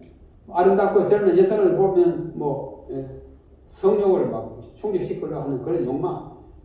그게 타락한 이후에 인간에게 다소 안에 들어있어요. 여성들도 마찬가지, 남성도 마찬가지예요. 죄의 결과로 있는 죄된 성향과 죄는 아니지만 연약성은 두 가지를 타고났는데 여러분 다 타고났습니다. 다 타고났습니다. 그런데 보십시오. 아담과 예수님은 뭐가 다른가? 이 헨리 멜빌의 이해이고 이것을 답습한 와이프인의 사상입니다. 먼저 두 가지 특성이 위에 두 가지. 무구한 연약성. 뭔지 알죠? 아프고 슬프고 죽고 배고프고 하는 것. 죄는 아니지만 연약함. 그 다음에 오른쪽에 죄된 성향. 그야말로 죄악스러운 성향이에요. 근데 타락 전에 아담은 무구한 연약성도 없었고 죄된 성향도 없었는데 없어요. excess, no. 타락한 후에 아담은 무구한 연약성도 가졌고 죄된 성향도 가졌어요. 아담 후손에 다 그래요. 여러분 제가 다 그래요. 둘 다 있어요. 우리 아프잖아요. 우리가 전에 잘 먹었으니까 지금 배 안 먹으면 밤까지 안 먹으면 배고프잖아요. 왜? 죄인의 후손이기 때문에 느낍니다. 과로하면 아파요. 아까 말씀드린 제가 목을 많이 상했더니 목이 상해가지고 지금도 그래요. 연약합니다. 그리고 원수를 갚고자 하는 그런 악한 마음이 있는 거 다 있어요. 점잖은 사람은 적고 점잖지 않은 사람은 많고 성향이 강한 사람은 막 살인자 되고 막 그러잖아요. 그런데 예수님은 어떤 존재냐? 인간이면 예수는 무구한 연약성은 가지고 태어났어요. 그럼 배고프습니다. 어린 나이 때 막 쫓아가다 엎어지면 무릎팍 깨요 안 깨요? 피 났어요 안 났어요? 났어요. 애들 아이 막 놀리고 때리고 막 해가지고 어떻게 해요? 울면서 집에 돌아왔어요. 전설에 보면 그런 거 나와요. 복음서에 나오지만 예수님 그럴 때 나가서 막 따돌리면 왕따당하면 막 그랬어요. 가시관 썼을 때 편할 때 못 박을 때 빈둥을 들고 왜? 죄인의 후손은 편하기 때문에요. 고통을 우리를 대신해 당한 그 고통은 진짜 고통이었어요. 그러나 죄된 성향은 없었다 하는 것입니다. 죄를 짓고자 하는 욕망, 아무리 배가 고파도 내가 가서 막 훔쳐 먹어야지 하는 그런 욕망은 갖고 있지 않았고, 여인을 봐도 성욕이 발동해가지고 막 무슨 나쁜 짓을 하려고 하는 그런 악한 성향은 그분이 없었다. 그렇다고 해가지고 그분이 우리하고 좀 다른 차원인가? 유혹은 느꼈지만 그 성향은 없었다. 우리는 유혹을 느끼는 성향도 가진 아담의 것은 그래요. 그래서 제가 색깔을 좀 그리는 노란색, 스도는 빨간색이잖아요. 그리는 아담 후에 타락 후에 아담이고 스도는 타락 전에 아담입니다. 이해가 가죠? 네. 그래서 예수님은 우리가 똑같이 연약성을 가지고 뼈도 고프고 찔러니까 죽었고 하지만 죄를 지으려고 하는 적극적인 욕망은 없었다. 그렇다 해서 그분이 당한 시련이 전부 시험이냐? 그거 아니에요. 똑같이 시험 들었는데 그분이 우리가 똑같은 시험을 받았지만 죄를 짓지 않았다. 이러한 뜻으로 말한 것이 그분이 죄된 성향을 죄된 본성을 갖다고 하면 죄의 결과로 나타나는 연약성을 지녔다는 뜻으로 말한 것이라는 것을 밝혀내기 시작한 것입니다. 그래서 예수님은 죄된 본성을 가졌다는 말은 연약함과 그 연약함과 그 아픔과 고통을 느끼는 우리와 똑같은 뜻이고, 그 다음에 그는 또 다른 면에 죄된 경향 본성을 가지지 않았다는 말은 이러한 성향을 지니고 있지 않아서 절대로 죄를 짓지 않은 죄인 아니었다는 것을 강조하는 그런 뜻으로 했다는 것을 밝혀내므로 사람들이 오해를 풀게 된 것입니다. 자, 오늘의 결론. 그리스도는 무고한 연약성에 있어서는 타락 후의 아담과 같은 인성을 가지셨고, 죄된 성향에 있어서는 타락 전에 아담과 같은 인성을 가지셨다고 말해줬습니다. 아담이 죄를 지기 전에 둘 다 없었잖아요. 죄를 지은 다음에 둘 다 있었어요. 예수님은 죄를 지은 다음에 아담의 연약성을 가졌지만은 그 본성에서는 아담이 타락하기 이전에 그 상태의 문제의 성향을 가지고 있다. 따라서 그리스도는 죄의 유혹과 사단의 공격에 굴복할 수 있는 연약한 인간이었으나 한 번도 죄를 짓거나 유혹에 넘어가지 않았다고 결론을 내렸습니다. 그는 스스로 죄를 짓지도 않았고 죄를 알지도 못하신 자였으나 우리를 위하여 죄가 되셨습니다. 아멘. 우리의 죄를 덮어 씌시고 우리의 죄를 옮겨가서 자신이 들고 골고다로 올라가신 거예요. 다시 말해서 세상 죄를 지고 가는 자가 됐지 그 자신이 죄를 지은 건 아니에요. 아멘. 죄 덩어리가 된 것입니다. 우리 죄를 다 가져가서. 그리스도는 우리를 위하여 죄인이 되신 것이 아니라 우리의 죄를 담당하시고 인류의 죄를 지고 가는 자 sinner가 된 것이 아니라 우리의 죄를 sin bearer 짊어지고 가는 자가 되신 것입니다. 아멘. 그런 의미에서 그분은 우리의 죄가 되셨지 죄인이 되신 것이 아니에요.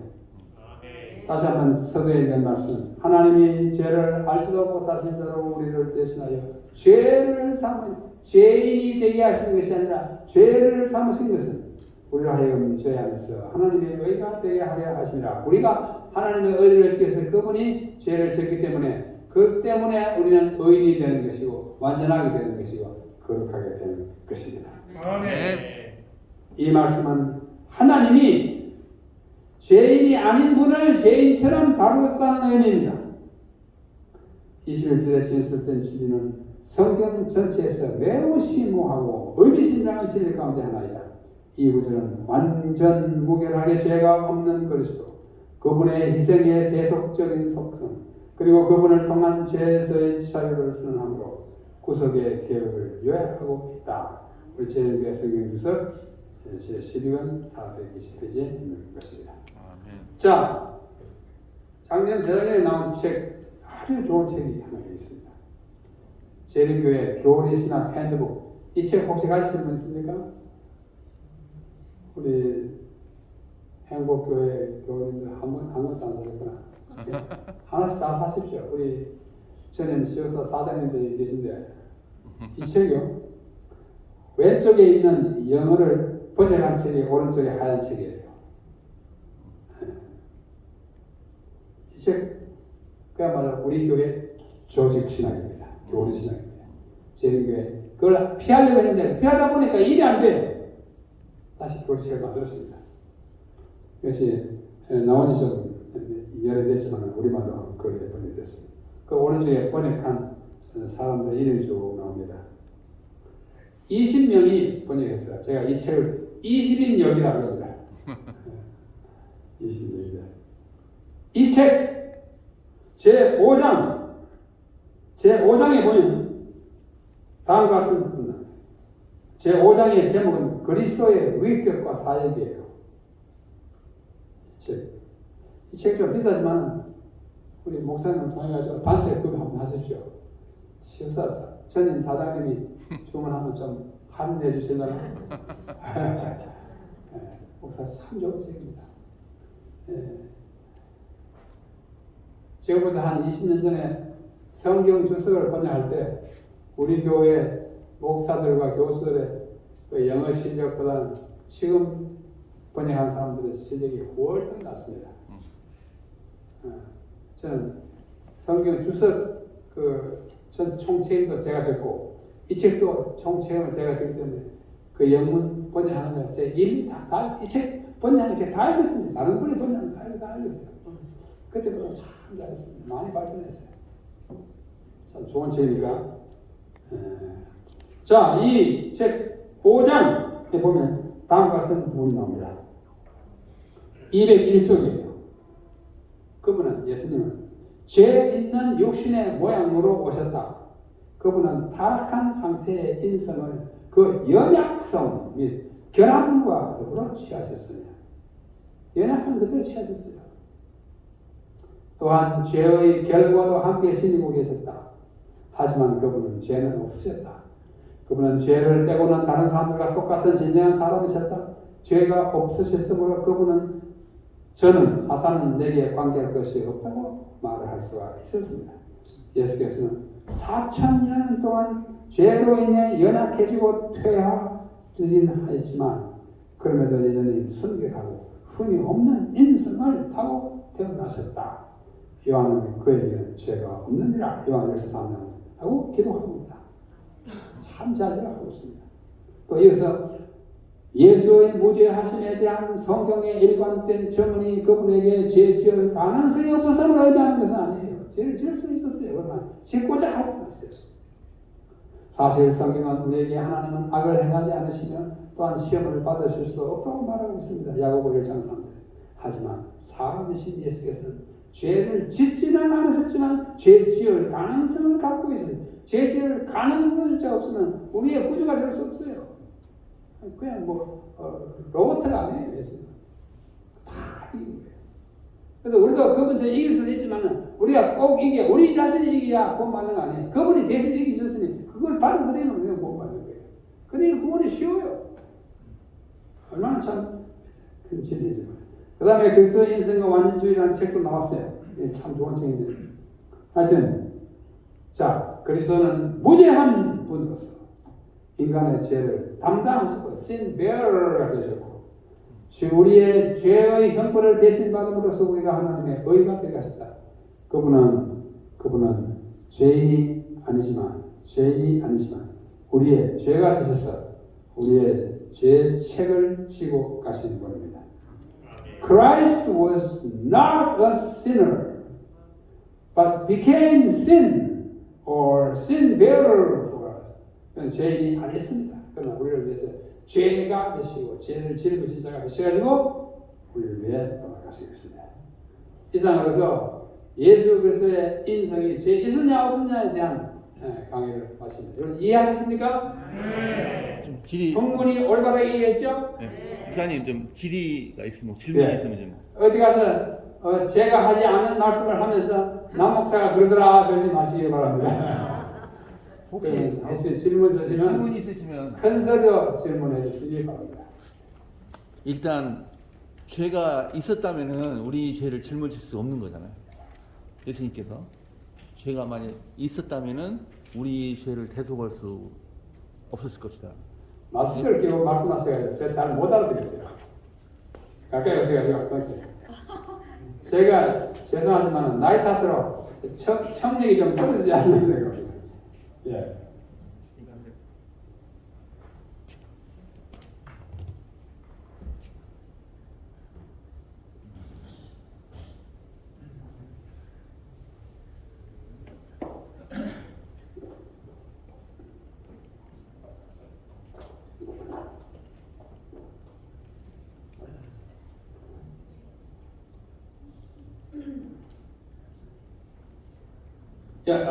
장로님, 그것이 예를 하십시오. 저도 확실히 듣고 예로부터 확실히 들으세요.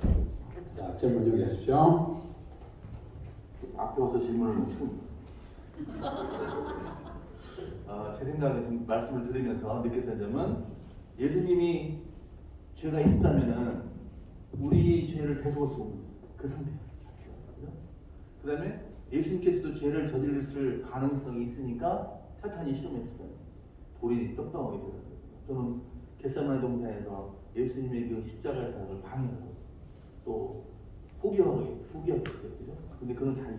그러니까 오늘 그 말씀 들으면서 그 두 가지 생각이 나요. 질문이 아니라요. 이게 질문이 있으시면 두 개 정도. 질문이 없으면 공부를 잘 못하시는 겁니다. 네. 잠시만 기다리세요. 장로님, 회장님 이러고 오셔가지고 크게 말씀하세요. 네, 이종원 집사입니다. 저기 살면서 저희 양식교인들이 한 번씩은 경험할 텐데 엘렌지 화인 여사의 표절 문제랑 그리고 어떤 의견들이 이제 저쪽에서 있냐면은 엘렌지 화인 여사가 예언을 한 다음에 좀 불리한 거는 이게 좀 삭제됐다. 그 두 가지요. 그래서 엘렌지 화인 여사의 표절, 그 다음에 불리한 내용에 대해서 삭제된 의견, 그거를 말씀해 주시겠습니까? 장로님, 질문을 여기 와서 요약해서 잘 들려주세요. 제가 잘 못 듣습니다. 그냥 이렇게 멍멍거리면 제가 잘 못 들어요. 다시 한번 얘기해요. 표절 문제하고 불리한 건 삭제했다라는 거. 누가 표절을? 하인 여사가 어떤 걸 표절해? 예언이 예언했던 거를 불리한 건 삭제했다라는 말과 저술 중에 표절 문제. 자기가 통역하는 것 같아요. 자기가 그동안 저술했던 것 중에서 엘렌지 황 여사가 그동안 쭉 자기가 그 저술했던 것 중에서 나중에 분리했던 건 다 자기가 지웠다 그런 설이 있고요. 그 다음에 자기가 당신이 그 글을 쓰시면서 자기 의견이 아니고 다른 데서 표절을 해서 자기 저술했다는 그런 이론이 예, 그래서 중요한 질문인데요. 와이프님께서 꼭 계십시오. 와이프님께서 와이프는 하나님이 부르셔서 말씀도 하고 기록을 하게 한 선자인데 옛날이나 현대나 서지 않은 사람입니다. 모세가 완전했습니까? 완전하지 않았어요. 실수도 하고 깨뜨리기도 하고 그러잖아요. 와이프인도 어떤 면에 그럴 가능성이 있는 사람이었습니다. 글을 이제 다 써가지고 옆에 있는 사람들하고 읽혔어요. 그 다음에 일단 나갔을 때 사람들의 반응이 옵니다. 반응이 올 때는 자기가 말한 것을 바로 이해하지 않았기 때문에 고치는 일이 여러 번 있었습니다. 예, 분명하게 하고 오해를 유발하지 않기 위해서입니다. 그 다음에 와이프님께서 다른 사람이 이미 쓴 책을 많이 인용했습니다. 특별히 종교개혁을 다룰 때는 그 당시에 이미 나와있던 종교개혁 역사 책을 도비네이라고 하는 종교개혁 연구가의 책을 많이 인용하고 이제 오늘날처럼 인용 보호를 붙이지 않았지만 이 책의 사상은 어디에서 왔다고 하는 걸 끝에다가 책 이름과 저자를 적어 놓았어요. 근데 그때는 인용 보호를 써가지고 뭐 논문식으로 하는 그런 시대가 아닙니다. 좋은 것은 그대로 다 따져 쓰되 끝에 어디서 왔다 하는 것만 밝히는 것만으로도 충분한 그 저자에 대한 예우가 되던 시대예요. 그러나 오늘날을 잣대로 이거 봐 이렇게 많이 인용하고 했는데 왜 인용 보호를 안 붙인다? 내가 이걸 아까 말했죠. 표절이라고 하는 것입니다. 그래서 오늘날의 학위 논문을 쓴다든지 저술을 하는 그런 입장에서의 표절에 비춰보면 얼른 보면 표절 같지만 당시로서는 그게 다 서로 관용될 뿐만 아니라 끝에 밝히는 것만으로 충분한 그런 시대이기 때문에 그 오늘날의 잣대로 표절을 했다 하는 것은 조금 심한 것이고 와이프이 어디서 오는 거 다 인정했고 또 그때 쓰기도 하고 했기 때문에 그 당시로서는 전혀 문제가 되지 않는 그런 문필 생활이었다고 하는 것이 우리의 이해입니다. 좋은 질문 해주셔서 감사합니다. 당신은 그 저작권이 이렇게 그렇죠. 우리나라처럼 심하지 않았다. 예, 지적 소유권에 대한 개념이 없을 때. 네, 저 세종회복회 이충으로 합니다. 좀 질문 좀 드리겠습니다. 우선 구원 받았다라는 말을 사용하는 것 자체에 대해서도 그 최근에는 그 화이트인이 이제 써놓은 글 중에 구원 받았다라는 말을 가급적 안 했으면 좋겠다라는 표현을 쓴 부분이 있어요. 근데 이 부분이 구원을 받았냐 못 받았냐 이거에 대해서 현대 그 지금 시대에 살고 있는 사람들은 구원 받았다 이꼴 영생을 받았다라고 생각하는 개념이 거의 통념적이고 그러니까 통속적인 개념 일반 재림교회 내가 아니라 마스크를 벗고요. 마스크를 나오게 잘 안 들리죠? 나오세요. 여기 와. 두번 얘기하는데 대답을 정확하게 위해서는 질문을 정확하게 드려야 되기 때문에 감사합니다. 앞으로 나와세요. 예. 얼굴까지 나오고 해방되셨네. 감사합니다. 뭐 다름이 아니고요. 일단 구원받았다라는 이 표현이 뭐 성경상 우리가 그 애굽의 종노릇에서 그 애굽의 그러니까 광야로 나와서 그 사탄의 종노릇에서 해방되고 은혜 가운데 들어온 걸 가지고 표현을 한다면 구원받았다는 말은 사실 틀린 말은 아니에요. 근데 일반적으로 우리 그 일반 개신교에서 구원받았다 이꼴 영생으로 받아들여요. 그러면 우리가 과연 구원받았다라는 말을 계속 했을 때 유익이 있는가? 이런 부분에 있어서도 일단 첫 번째 질문을 드리고요. 그리고 두 번째는 우리 편에서 침례받고 난 이후에 우리 재림교인들은 침례만 받은 걸로 끝나지 않아요. 그죠? 그럼 왜 구원 받았는데 왜 침례 이후에 뭔가 더 할 게 있는가? 그리고 혹시나 그 침례받고 난 이후에 내가 뭔가 잘못되면 구원을 잃어버릴 수도 있는가? 만약에 잃어버린다 그러면 하나님은 구원을 줬다 뺏는 분인가? 이런 부분들에 대해서 좀 그 목사님 답변을 좀 듣고 싶습니다. 감사합니다. 좋은 질문이죠? 네. 우리가 다 공유하고 있는 질문이고 의심입니다. 첫째, 우리가 구원받았다고 주장하는 것이 과연 온당한가? 합당한가? 특별히 우리 동양적인 우리의 뭐랄까 좀 자기를 드러내지 않으려는 그런 예절이랄까 그런 어떤 마음 때문에 주제넘게 구원받았다고 말한다. 그런 인상을 많이 품길 가능성이 있습니다. 자, 구원받았다고 하는 말은, 구원받았다고 하는 생각은 우리가 다 가져야 하는 생각이면서 다 함부로 표방할 수 없는 얘기입니다.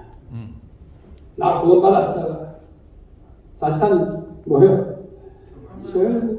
저런 사람이 구원받아 뭐 이렇게 이제 핀자를 받은 그런 예제가 많습니다. 그래서 구원받았냐 하고 물을 때는 겸손하게 주님이 나를 구원하신 것을 믿습니다라는 의미로 나 구원받았다고 믿습니다. 그렇게 대답하는 것입니다. 나 구원받았어 이렇게 봉해주고 뻥이는 거 아니에요. 그죠? 주님이 나를 구원했다고 하고 내 죄를 대신하셨다 돌아가셨다고 정말 황송하긴 하지만 맞습니다. 이게 우리 다스예요. 그래서 바울은 뭐라고 했습니까? 선줄로 생각하는 자는 뭐할까 조심하라. 넘어질까. 넘어질까 조심하라. 나그네로 생활할 때에 내가 존전히 행하라. 그거예요. 구원받지 못한 사람과 하는 말은 아닙니다. 나는 구원받았다는 것을 뻘개는 어떤 그런 그게 절대 아니고 예수님이 우리를 위해서 돌아가신 것을 황송하게 받아들이면 하나 받았지요. 감사하게도 받았지요. 이런 것입니다. 그러면 우리가 침례를 받으면 진짜 구원 받은가? 안 받았을 수도 있어요. 왜? 가짜로 실제로 그냥 눈속임으로 받아야지. 내가 여기서 표를 많이 얻기 위해서 재림교회 가서 한번 참 물속에 들어가주는 사람도 있을 수 있습니다. 선거철에. 그건 가짜예요. 그러나 인간은 뭐가 가짜인지 뭐가 진짜인지 모르기 때문에 그들이 구원을 얻고자 노력하는 것을 보일 때는 그걸 진정으로 받아들이고 기도하는 마음으로 그들이 구원받기를 바라는 뜻에서 목사는 침례를 베푸는 것이 마땅합니다. 어떤 이유든지 침례 달라는 거 거절하기에는 빤히 들어가 보이는 무슨 나쁜 짓이 있다고 할 것 같으면 좀 더 기다립시다 라고 하시겠지만 그래서 침례는 인간이 할 수 있는 구원의 조수로서 할 일이고 그럼 그 다음에 완전한가? 완전하지 않습니다. 금방 난 아이가 더벅더벅 걸어가느냐? 못 걸어가잖아요. 아이가 태어나서 제 발로 걸어가기까지 몇 번 주저물 났는지 아세요? 2000번 내지 2500번 넘어요. 그 뭐예요? 그 아이가 불안정하기 때문입니까? 아니에요. 아이는 완전한데 성숙의 과정이 필요한 거예요.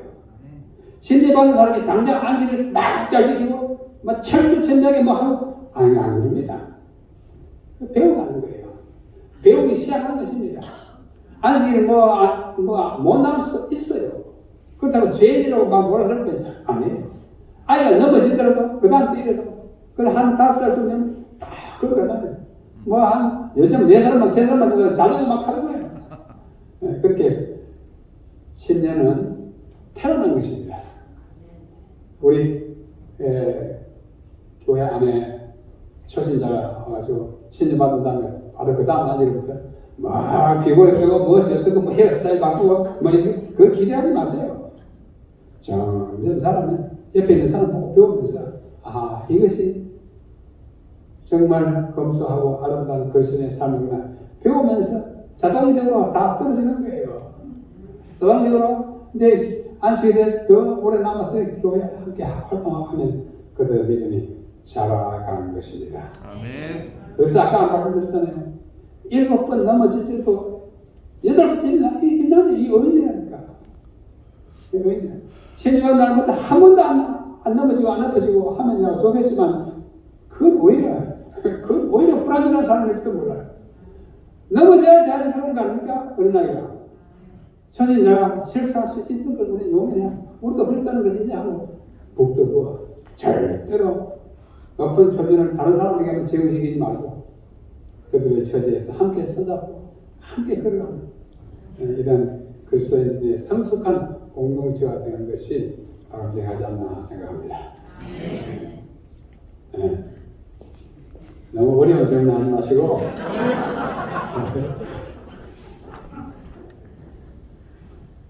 제가 질문하려고 하면 저희 담임 목사님도 살짝 힘들어 하셨는데 목사님도 있으시고요.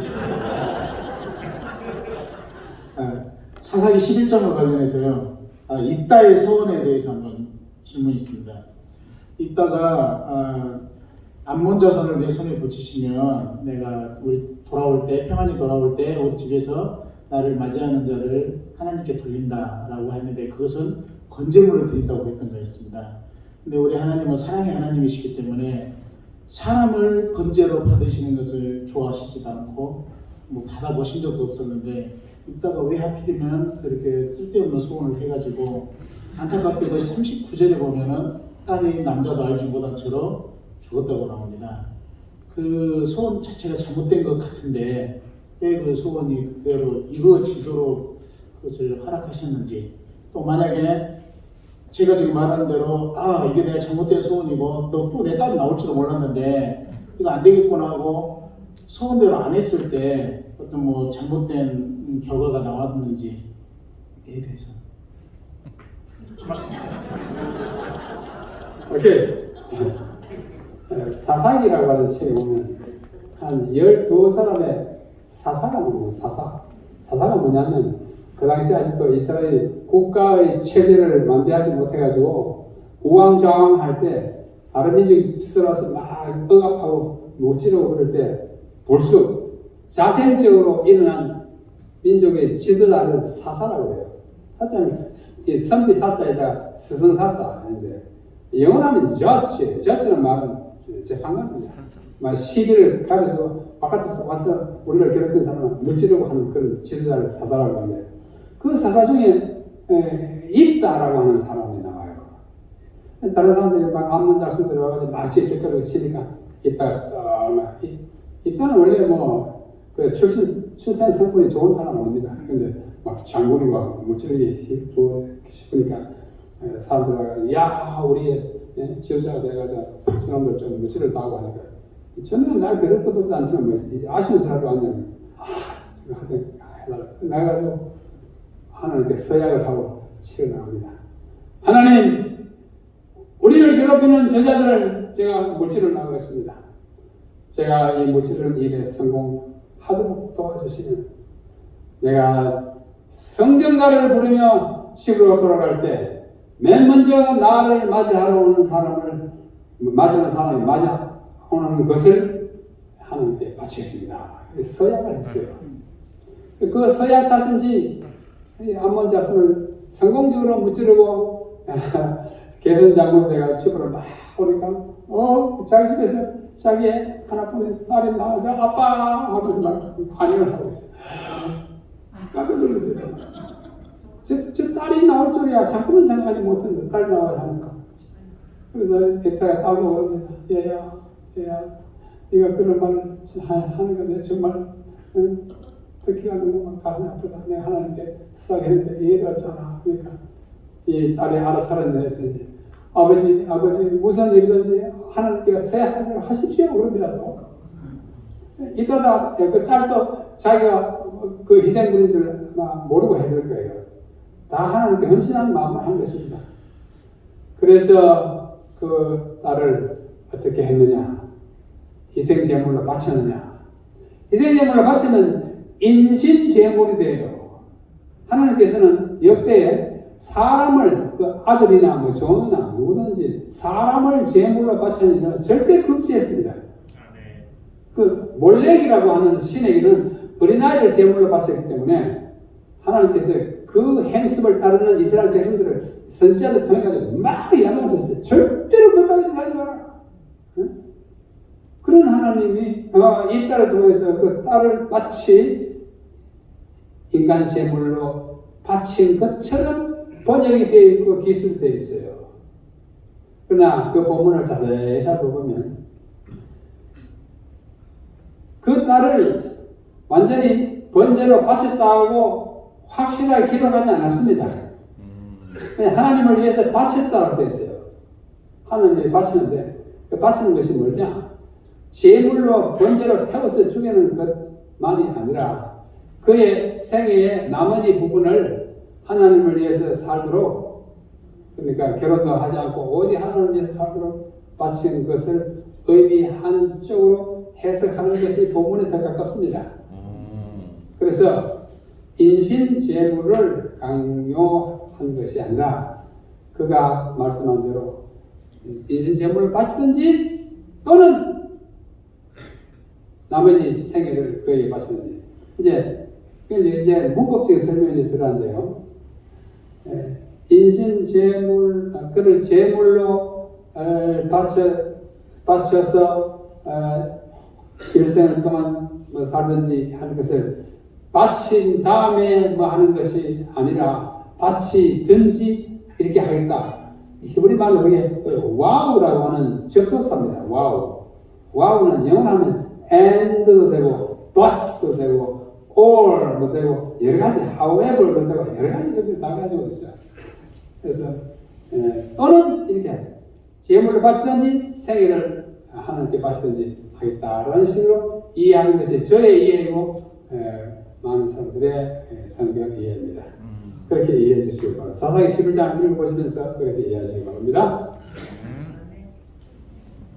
저 하나 물어볼까요? 네, 나가셔야 돼요. 아, 벗으셔야 돼요. 좋습니다.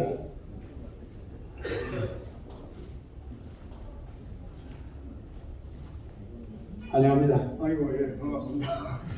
아, 예, 감사합니다.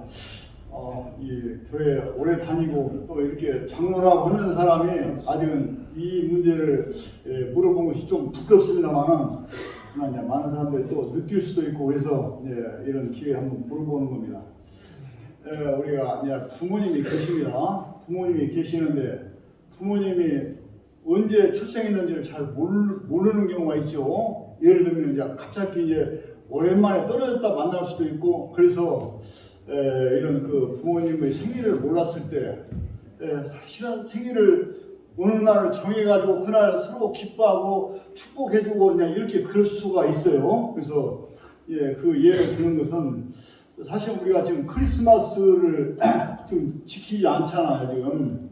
그런데 사실은 크리스마스 그 날짜가 예수님의 탄생의 날로 사실은 보다 기뻐하고 그러는데, 물론 성경적으로 언제라고 정확하게 해서 날짜를 정해진 건 아닌데, 사실은 그러나 이제 그 날로서 모두 세계 사람들이 다 그렇게 지키고 있단 말이에요. 그런데 우리는 지금 크리스마스를 지키지 않고 때로는 우리가 좀 외람되게 지내는 경우가 있어요. 그래서 이게 조금 아쉽다. 그런 측면에서 외부에서 봤을 때는 이단화하는 그런 경우가 있어요. 그래서 이 크리스마스를 우리가 똑같이 우리가 언제 확실한 날짜는 모르지만, 그러나 이 많은 사람들이 지키고 오는 날 지키면은 뭐가 우리가 죄가 되는 것도 아니지 않느냐. 그래서 크리스마스에 대해서 어떻게 생각하시는지 한번 묻고 싶습니다. 돌려놓고 싶어요. 장로님께서 답을 갖고 계시면서 질문하시지 않나. 그것도 참 좋은 질문이에요. 예수님이 언제 탄생했는지는 연도는 우리가 계산을 쓰지만 날짜는 알 수가 없습니다. 예수님 탄생하실 때 동방에서 별을 보고 간 박사들이 있고요. 그 다음에 들에 목자들이 양을 치고 있었고 그뿐이에요. 그래서 모르는데 지금의 크리스마스 12월 25일은 확실히 예수님이 태어나신 계절이 아니라고들 합니다. 아니라고 해요. 그렇다고 해서 다른 날이 걱정될 수 있는 것도 아니에요. 하나님께서는 그리스도의 탄생일을 명확하게 딱 꺼져서 이 날이었다고 사람들이 알도록 섭리하지 않으신 것 같아요. 만약 그 날을 분명히 안다면 그 날에 아마 하나님이 원하지 않는 엉뚱한 축제 같은 거 많이 행할지도 모르는 위험 때문에 그런지도 모르지만 하여튼 모르는 것 같은데, 그러면 지금 크리스마스를 온 세계적으로 지키고 축복하고 경축하고 난리를 치지 않습니까? 근데 재림교회는 좀 조용합니다. 그럼 이것이 바람직한가? 바람직하지 않습니다. 결론부터 말씀드리면 크리스마스가 되거든 자녀들을 위하여 좋은 선물을 주고받고, 예수님이 그날에 오시지 않았을지라도 예수님 오신 것 자체를 환영하고 경축하고, 우리 찬미가에도 크리스마스 찬미가 얼마나 여러 개 있습니까? 참 좋은 거예요. 단지 그날에 다른 교단의 사람들이 경축하는 것은 캐롤을 부르고 새벽송을 부르고 막 하지 않는 그런 교회 좀 조용하더라도 크리스마스 그 예수님의 탄생을 환영하고 그 날의 의미를 생각하면서, 엘렌 화이트 크리스마스는 자녀들을 위해서 예수님에 대한 이야기를 전하고 교육을 시킬 수 있는 가장 좋은 찬스이다 이렇게 말씀했어요. 지키라는 것과 거의 맞먹는 얘기입니다. 그래서 우리 가정에 크리스마스가 너무 민속민속해서 다니면 왜 우리는 크리스마스 없어, 그런 좀 소외감을 느끼지 않도록 하시는 것이 좋고, 둘째 질문하지 않았지만 부활절은 어떤가? 부활절은 우리는 더 안 지킵니다. 부활절이 오는지도 갈지도 모르고 시작합니다. 그건 바람직하지 않아요. 근데 부활절은 이제 부활하는 날이 1월이기 때문에 우리는 1월에 안 모이기 때문에 그 날을 지킬 수는 없지만, 그 전날인 안식일에 내일이 부활절이라는 것을 인식시키고, 부활절은 예수 부활했으니 할렐루야, 그 부활 참 있잖아요. 그거 좀 불러가지고 부활하신다는 내지면서 오늘 무덤 속에 계시는 바로 부활절을 그 전날로서 부활절의 의미를 부활절이 얼마나 중요한 사건입니까? 모든 종교의 창시자들은 무덤이 있지만 예수님은 무덤이 빈 무덤이잖아요. 빈 무덤이 가장 강력한 그 신성의 논쟁이고 종교의 그 힘의 그 원천이 되는 것인데 그걸 경축하면서 우리 세종 행복교회는 부활절 되거든. 내년에 이미 금년 지나갔고 내년 되거든. 내일 부활절입니다 하고 한번 부활절 한번 더 부르고 뭐 또 가능하면 일요일에 한 번 더 모이면 또 못 돼요. 좋잖아요. 모일 수 있으면. 그렇게 해서 예수님과 관련된 탄생, 죽음, 부활 뭐 이런 것들 관련된 이 절기를 일종의 절기를 우리 교회 자체에 내시고 한시간 시간에 그걸 하는 것은 참 좋은 일이다. 지금 이장로님 얘기한 것을요, 제가 부원에서 말씀을 드리는데,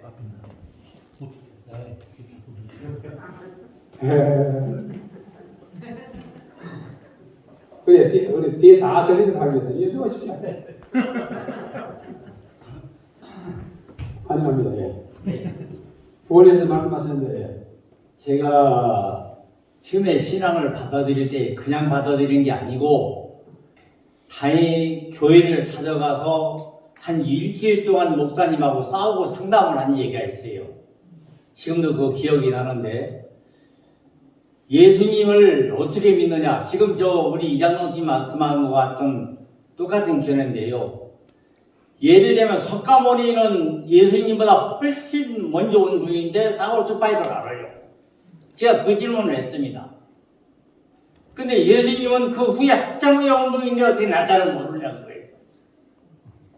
그래서 제가 이제 그런 대답을 하나 했고, 예수님이 계시다가는 그 존재의 가치를 어떻게 하느냐는 얘기를 하니까 목사님이 제가 생생히 기억을 하는데, 아니 그러면 학생은 어머니 아버지를 봤느냐 그거예요. 예? 어머니 아버지를 봤느냐? 어떻게 어머니 아버지를 부르냐 그런 얘기를 이렇게 대답을 하더라고요. 그런데 제가 생각하는 것은 크리스마스도 저도 의심이 나요. 지금 우리가 생각할 때 석가모니는 피조물 아닙니까? 피조물이면서도 훨씬 예수님보다 상당한 먼저의 우리 지구 역사를 따져서 우리가 그렇게 따지거든요. 근데 예수님은 한참 후에 오셨어요. 지금 보통 한 2000년 정도를 얘기하는데, 그러니까 그런 얘기를 우리가 의심을 가지고 있는 겁니다. 이것이 제가 묻는 것이 장로 입장에서 초신자적인 얘기예요, 사실은. 예, 부끄럽지만은 의심나서 질문을 드리는 겁니다. 감사합니다. 자, 한 인물이 또는 한 사건이 탄생하거나 발생한 이런 역사의 기록을 통해서 알 수 있습니다. 하나님이 천지를 창조했는지 안 했는지 어떻게 아냐? 이 책 보고 알아요. 그죠? 예수님이 탄생했는지 안 했는지 어떻게 아느냐? 책 보고 압니다. 그런데 왜 날짜가 감추어졌느냐는 문제에 대해서는 그 사실이 불명확하기 때문에 감춰진 것이 아니라 어떻게 제가 아까 서두에 말씀드린 대로 하나님의 섭리가 아닌가 싶어요. 그날을 모르도록 이렇게 역사를 진행시키지 않나 생각합니다.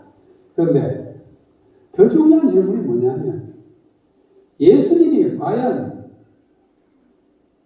나의 구주인가 하는 것이에요. 최장로님, 예수님이 메시아고 인류의 구주라는 사실을 믿습니까? 믿습니다. 어떻게 믿습니까? 사도행전 4장에 그로 말미암아 지금으로부터 2000년 전에 까맣게 2000년 전에 우리나라 역사에 언제냐 아십니까? 백제 온조 시대, 고구려의 동명성왕 시대입니다. 그때 예수님이 태어나가지고 살아났는데 또 지리적으로 한국에서 예루살렘까지요 8,800km예요. 서울에서 부산까지 약 400km입니다. 수십 배. 아득히 먼 곳에 아득히 옛날에 한 1000년이 태어나가지고 30년 남짓 사시다가 가신 그분이 나의 구주다, 인류의 구주다, 믿기 어려워요. 어지간하면 못 믿습니다. 그런데 그와 같은 의심을 충분히 해결하고 남게 하는 여러 가지 증거가 있어요. 그 증거가 바로 이 책입니다. 이 책에 보면 그분은 여자의 후손으로 나게 돼 있어요. 동경녀에서 나와야 돼요. 이세의 줄기에, 이사야 11장, 이세의 줄기에서 나와요. 보라, 처녀가 있는 이사야 7장에서 나와야 돼요. 그가 베들레헴에서 태어나야 돼요. 미가서 5장 2절. 그는 유다 지파에서 나와야 돼요. 그의 생애는 구약의 일일이 일거수일투족에 대하여 화살표를 던지고 있습니다. 예언으로, 표상으로, 여러 가지 상징으로. 그 예수님에 관한 얘기가 수백 개 들어있어요. 창세기부터 발라기까지. 그 수백 개의 모든 항목을 그 한 몸 예수님이라고 하는 분에게 다 성취되도록 역사가 이렇게 조명하고 역사가 진행됐어요. 그걸 다 보면 이분이 메시아가 아니고서는 도무지 안 될 명확한 손안에 든 돌멩이처럼 확실한 증거들이 수백 개가 있어요. 그걸 우리가 예언과 표상이라고 해요.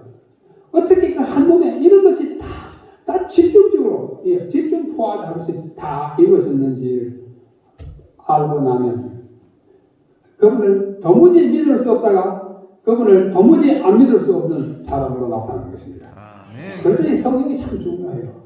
그런데 왜 그 날짜가 그렇게 됐는가? 그 참 신비 중에 신비예요. 하나님 일부러 감추신 것처럼 보입니다. 제 보기에는. 그래서 그분이 역사적인 인물로 나타난 것은 이 성경이 말해주는 것만으로도 충분하지만 세상 역사에도 그분이 태어났다는 기록에 대한 흔적이 많이 있습니다. 많이 있습니다. 여러분, 미국의 19세기에 유명한 작가이자 굉장히 유명한 사람이 하나 있었어요. 그 사람이 예수는 역사적인 인물이 아니야. 역사적인 인물이 아니야. 그런데도 수많은 사람들이 막 예수를 믿고 나라마다 막 기독교 가서 하니까 이 사람이 실제 인물이 아니었다는 것을 증거하기 위해서 연구하기 시작했습니다. 그 연구를 이렇게 몇 년이 걸려가지고 쓴 책이 무슨 책인지 아세요? 벤-헐. 저도 고등학교 때 벤-헐이라는 영화 봤어요. 감동적입니다. 예수님의 이야기는 예수님의 존재를 부인하는 글을 쓰기 위해서 연구해가지고 내는 책이 예수님의 위대한 능력을 말해주는 벤허가 된 것입니다. 연구하면 그분의 실존 인물임을 부인할 길이 없어요. 그래서 여러분들은 예수님이 우리의 구주라는 사실을 받아들이니 넉넉하고도 남을 많은 증거가 성경 안팎에 있으므로 마음 놓고 믿어도 탈없고 우리 주님의 백성으로 주님을 맞이하게 될 것입니다. 작년 좋은 질문을 해주셔서 질문이 많이 있겠지만은 시가 몇 시인지 잘 모르겠네요. 하고 또 개인적인 질문 있으시면 저한테 하셔도 되고 우리 목사님 하셔도 되고 또 우리 장로님들끼리 하셔도 되고 사실 이런 질문 시간 참 좋은 유익한 시간입니다. 제가 대답을 완벽하게 해드리지 못할지라도 우리 같이 연구하는 입장에서 이런 대화를 주고받는 것은 큰 축복이라고 생각합니다.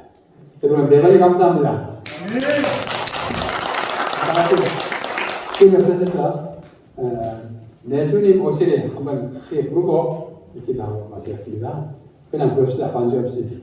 시작. 내 주님 오시리 확실히 오시리 내가 공중에서 주를 만나겠네 내 구주 예수 확실히 오시리.